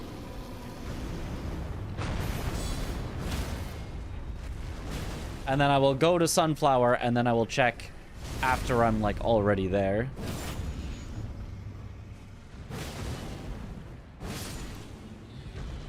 Nice.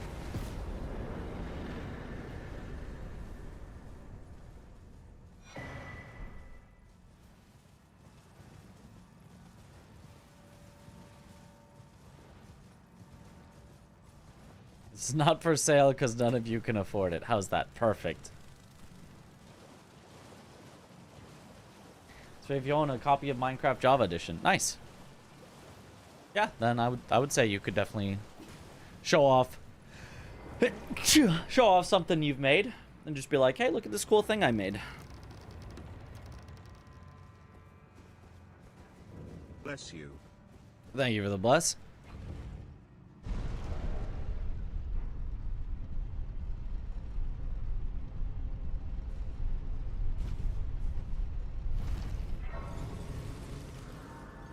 Somehow not triple gold. I think it might have been like my movement there wasn't so clean or something. I don't know.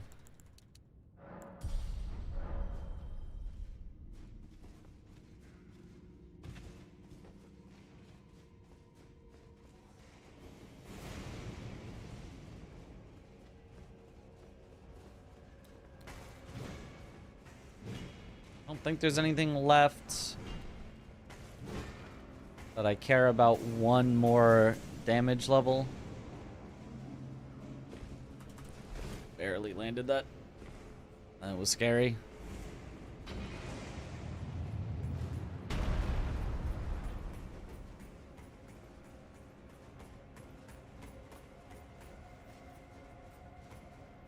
What up, Swed?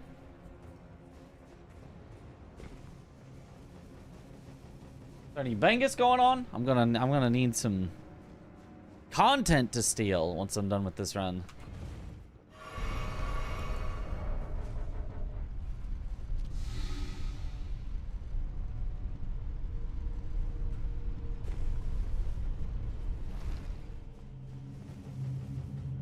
Looks like a graveyard. No! Bengus died already? But it's only a month until the Bingus Brawlers starts. These are prime practice hours. Right when I'm ready to steal it.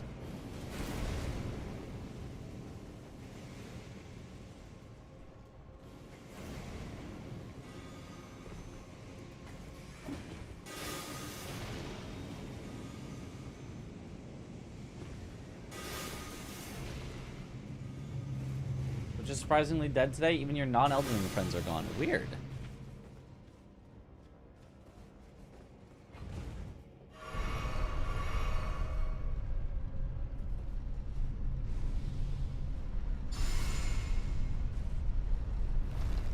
Obviously, it's because of Aggie and Chris playing Overwatch. Everyone has to rewatch it over and over. Blame TBD personally, he took today off. So logically, it's his fault. True.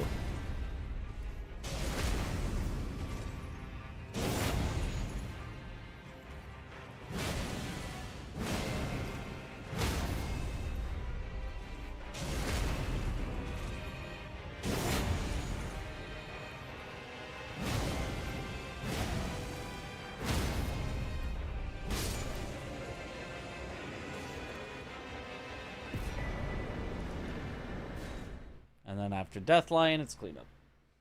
Gold! Everyone moved on from Elden Ring to Overwatch. This is so sad.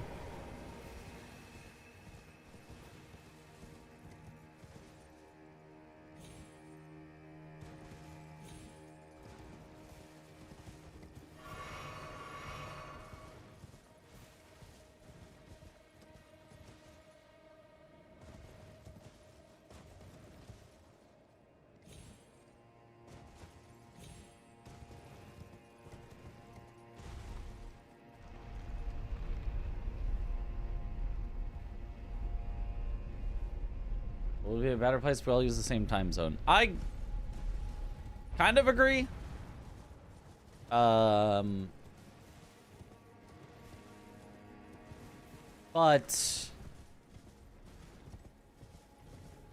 I feel like it would need to be something like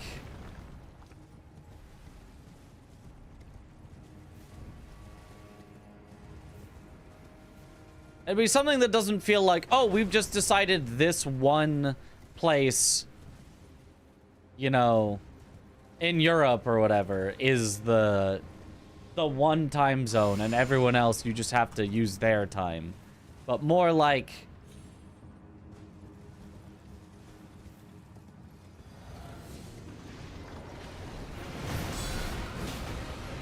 there's like one sort of way that you can translate any time where you are into this easy thing, which like there kind of already is with the like UTC.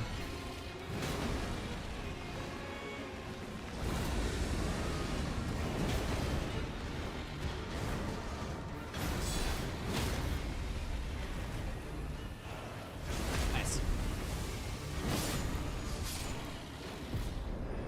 Cleanup time. Very nice.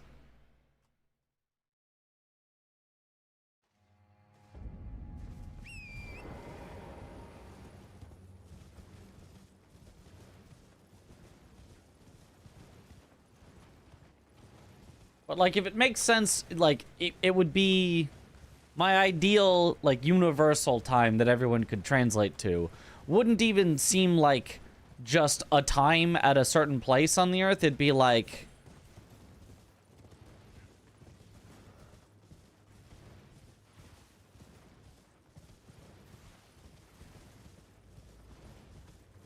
okay, you know, hours past, you know, universal midnight or something, like that everyone would just know when universal midnight is in their time zone. And then you'd give it as like hours past universal midnight or something.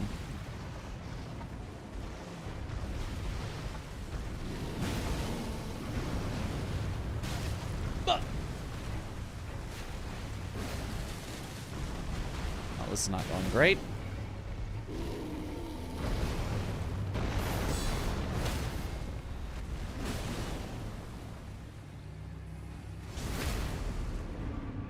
Just time zones though? Yeah, but like one universal midnight that everyone gives, you know, time after. If they're wanting to convert. Not if they're not for your own day. For your own day, you still use the standard, you know, hours of a day. There's still noon, there's still midnight, because, like, that's helpful for what the sun is going to look like in a given area. But then,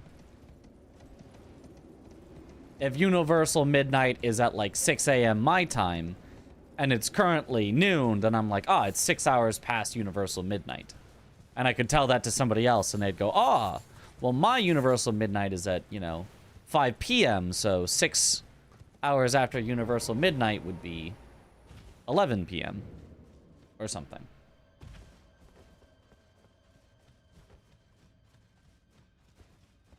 Which again is still just what UTC is, but sounds different.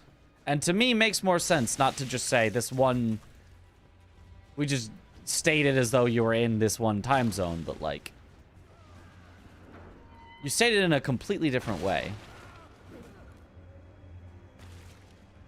Probably makes no difference, but it sounds better to me.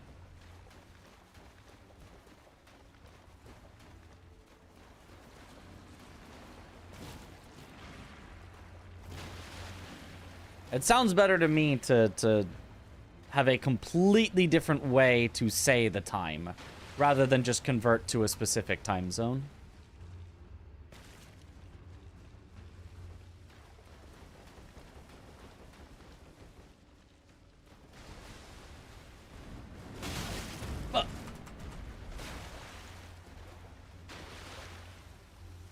Which meantime is at the Prime Meridian, using aviation, sea travel, and aviation. Yeah, so basically that.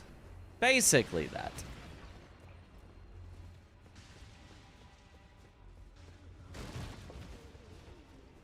But like, you know.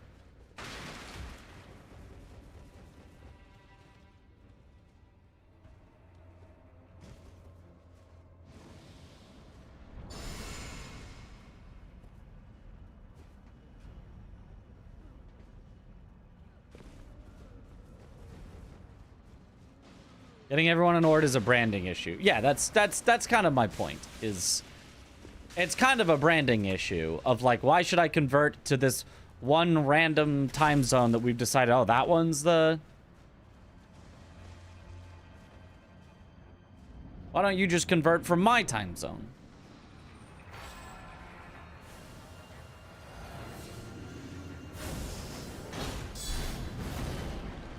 Ah. Just keep R1ing, never let them think they've won. Very annoying when the guard counter misses, but what can you do? Because Greenwich used to be the center of the world. Supposedly.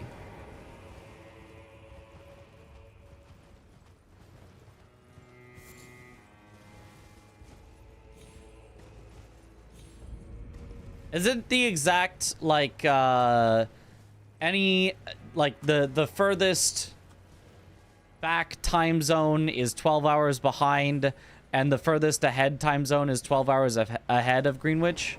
Is that how it works?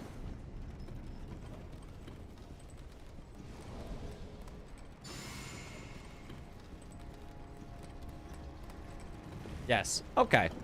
Okay. Okay, that's pretty central. We could probably use that one. Yeah, I know it said Greenwich, but it's spelled Greenwich, so sometimes it's more fun to say it wrong.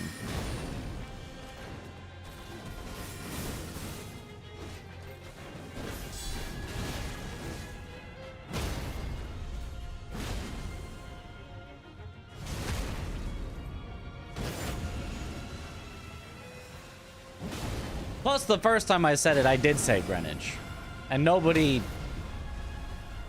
said anything. So then I said Greenwich, because why not?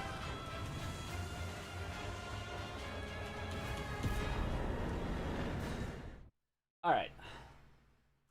Greenwich is the right way, surely. Yeah. There are plus 13s, which is funny. Oh.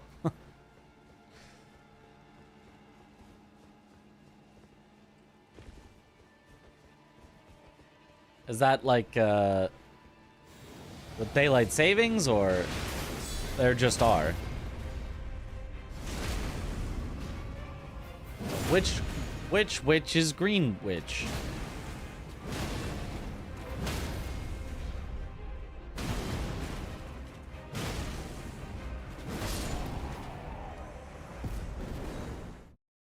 Gold. Most islands in the Pacific, some countries are always plus 13. Some are with daylight saving time. Ah.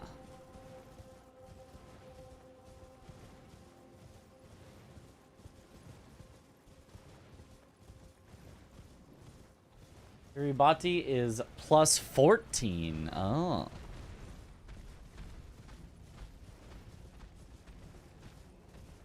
Sometimes comedy is saying a funny thing, sometimes it's saying a thing funny. Yeah.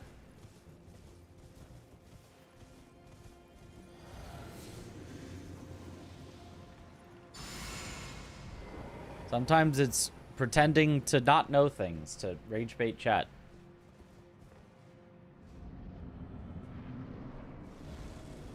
Would you be mad to live beside a line that sends you back 23 hours? No, I could fix all my mistakes.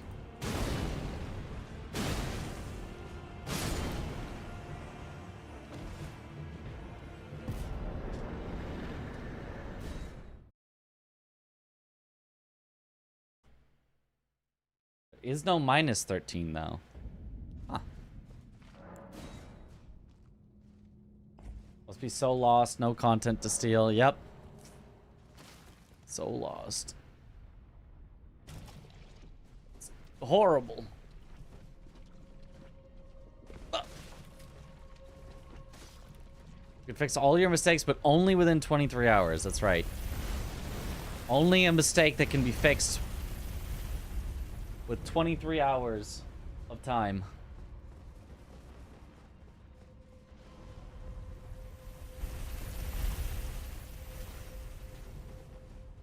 Am I tonight? I'm doing pretty good. I don't know, I'm in a bit of a strange mood tonight, I feel like.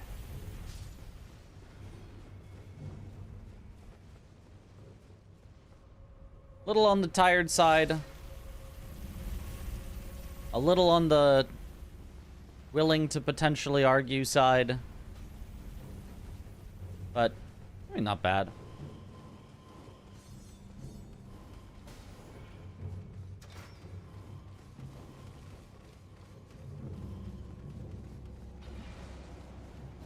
That's a show, right? 24? Well, 24 is just 1 hour, or 1 day of, like...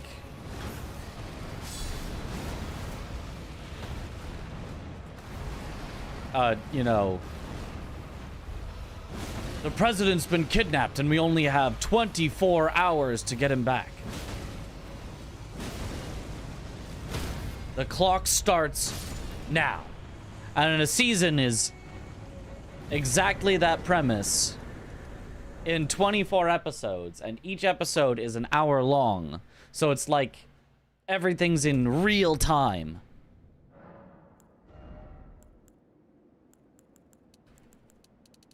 So that's like kind of the same thing.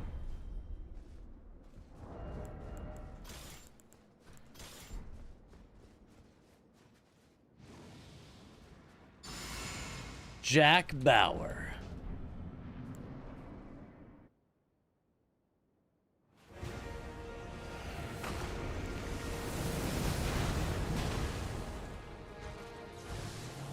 Oh, literally starting with your biggest stall move. Okay. No, I get it. No, yeah, I get it.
Uh-oh, that's real bad.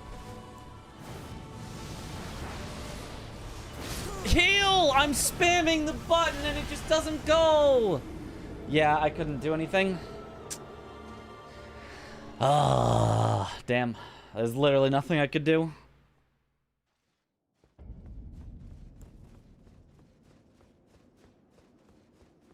If you can't heal when landing, then there's no way to live that.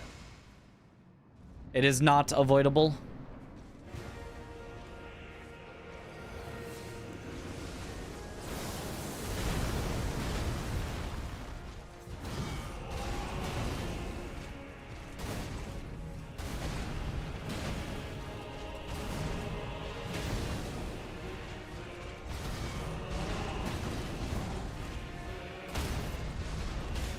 Very unfortunate that Consort is a poorly designed boss, but it is.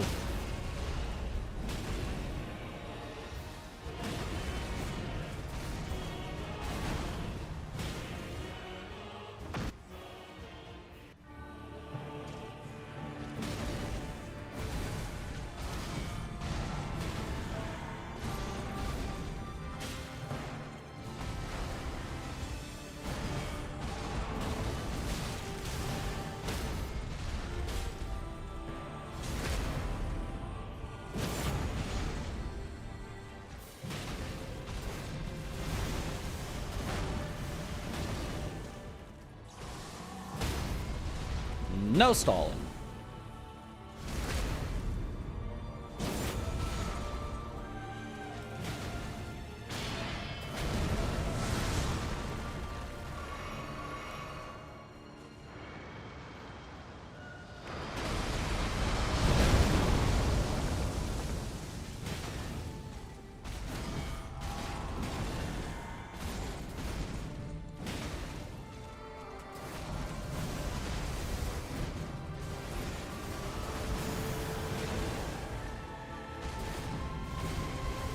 I diffed, so my parry didn't work.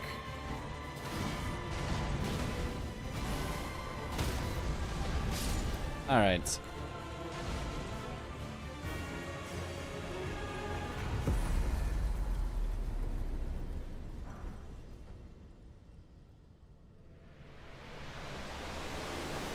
Does the bone dart right after the stagger do?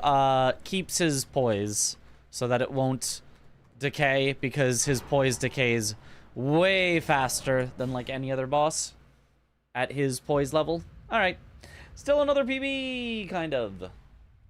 Stellar Blade when? I don't know. At some point, probably before Stellar Blade 2 comes out, probably, or not. I might play Stellar Blade. I might not. I don't know. Appreciate the comet roll. Very epic. I do like the comet roll a lot.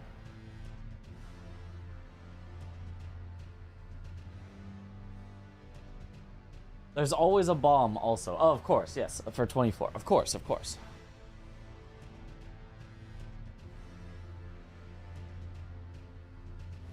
How'd the expert, but that felt like bad RNG on the first Conrad fight. It was horrendous RNG on the first Conrad fight. It was so absurdly bad on the first one. But oh well.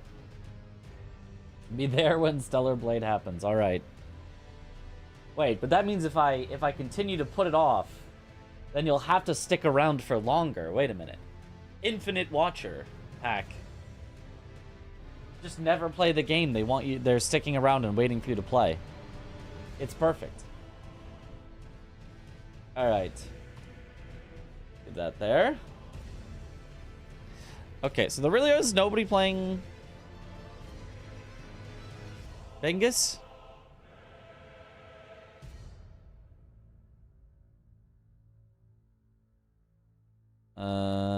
There really are nobody in the Discord. New Twitch meta, lying to chat. Yep. Nobody on Twitch. Wow, it is just everybody's day off, I guess.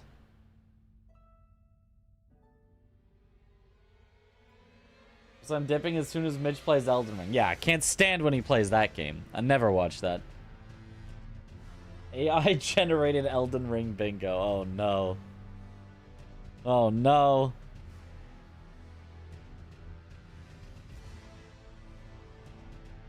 I mean, the other thing we have to do at some point, because I don't want to do like a full third run. That would take a really long time. Another 3 hours. But another thing we have to do, we have to get our AI limit run in order at some point.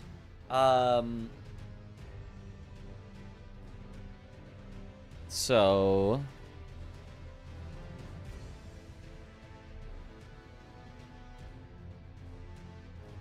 try Sekiro. There is also a Sekiro run that I will need to de-rust a little bit. For a GDQ hotfix that I've been asked to do. I've been asked to do all memories unrestricted. In a week. So I will also need to de-rust the all memories unrestricted. That silly run where we duplicate memories out of thin air. I'm gonna play the Convergence mod. I'm thinking about it. I am thinking about it.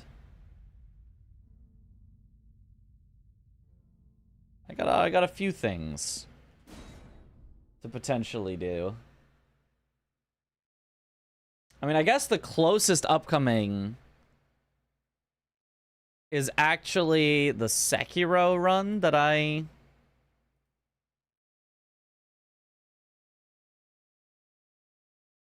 would need to de-rust on.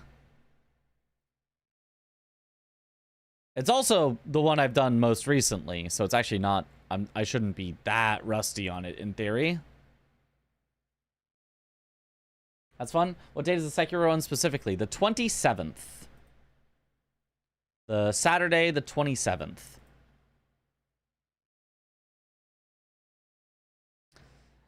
It's such a new category, it's actually not even on the leaderboards yet. Hesitation is defeat. So Zoodle started last night. Looks like a ton of fun. The Convergence mod? Yeah, it does look fun. I kind of do want to play it. I don't know if I could start it. I feel like starting it at the end of a stream would be a weird decision, though.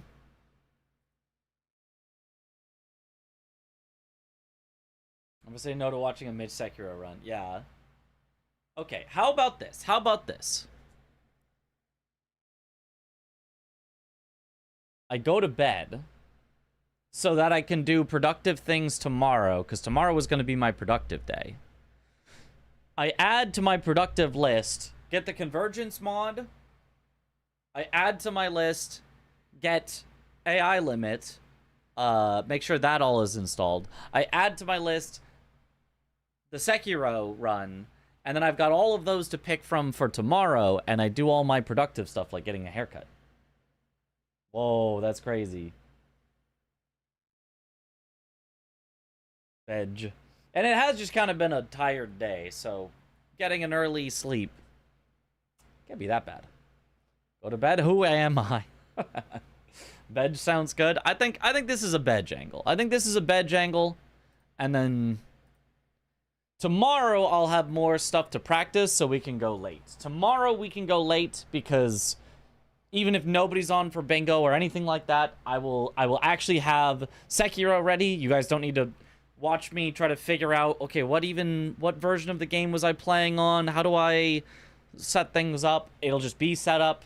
You don't need to worry about me setting up AI limit. You don't need to worry about me setting up Convergence. We'll just hit the ground running. What if we all pull together to bully Swed and Dan's to play bingo? That could work as well. Short crossword question. State in the U.S. 4 letters. Third is A. Utah. U-T-A-H. All right. Let's then raid.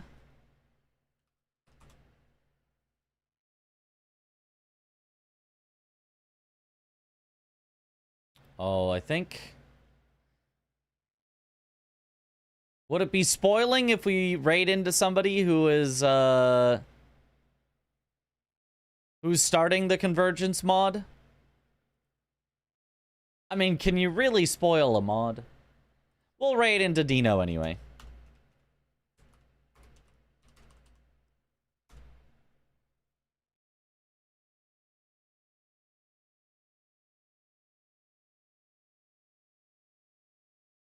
Ohio, Iowa, Utah are the only states with 4 letters. Aha.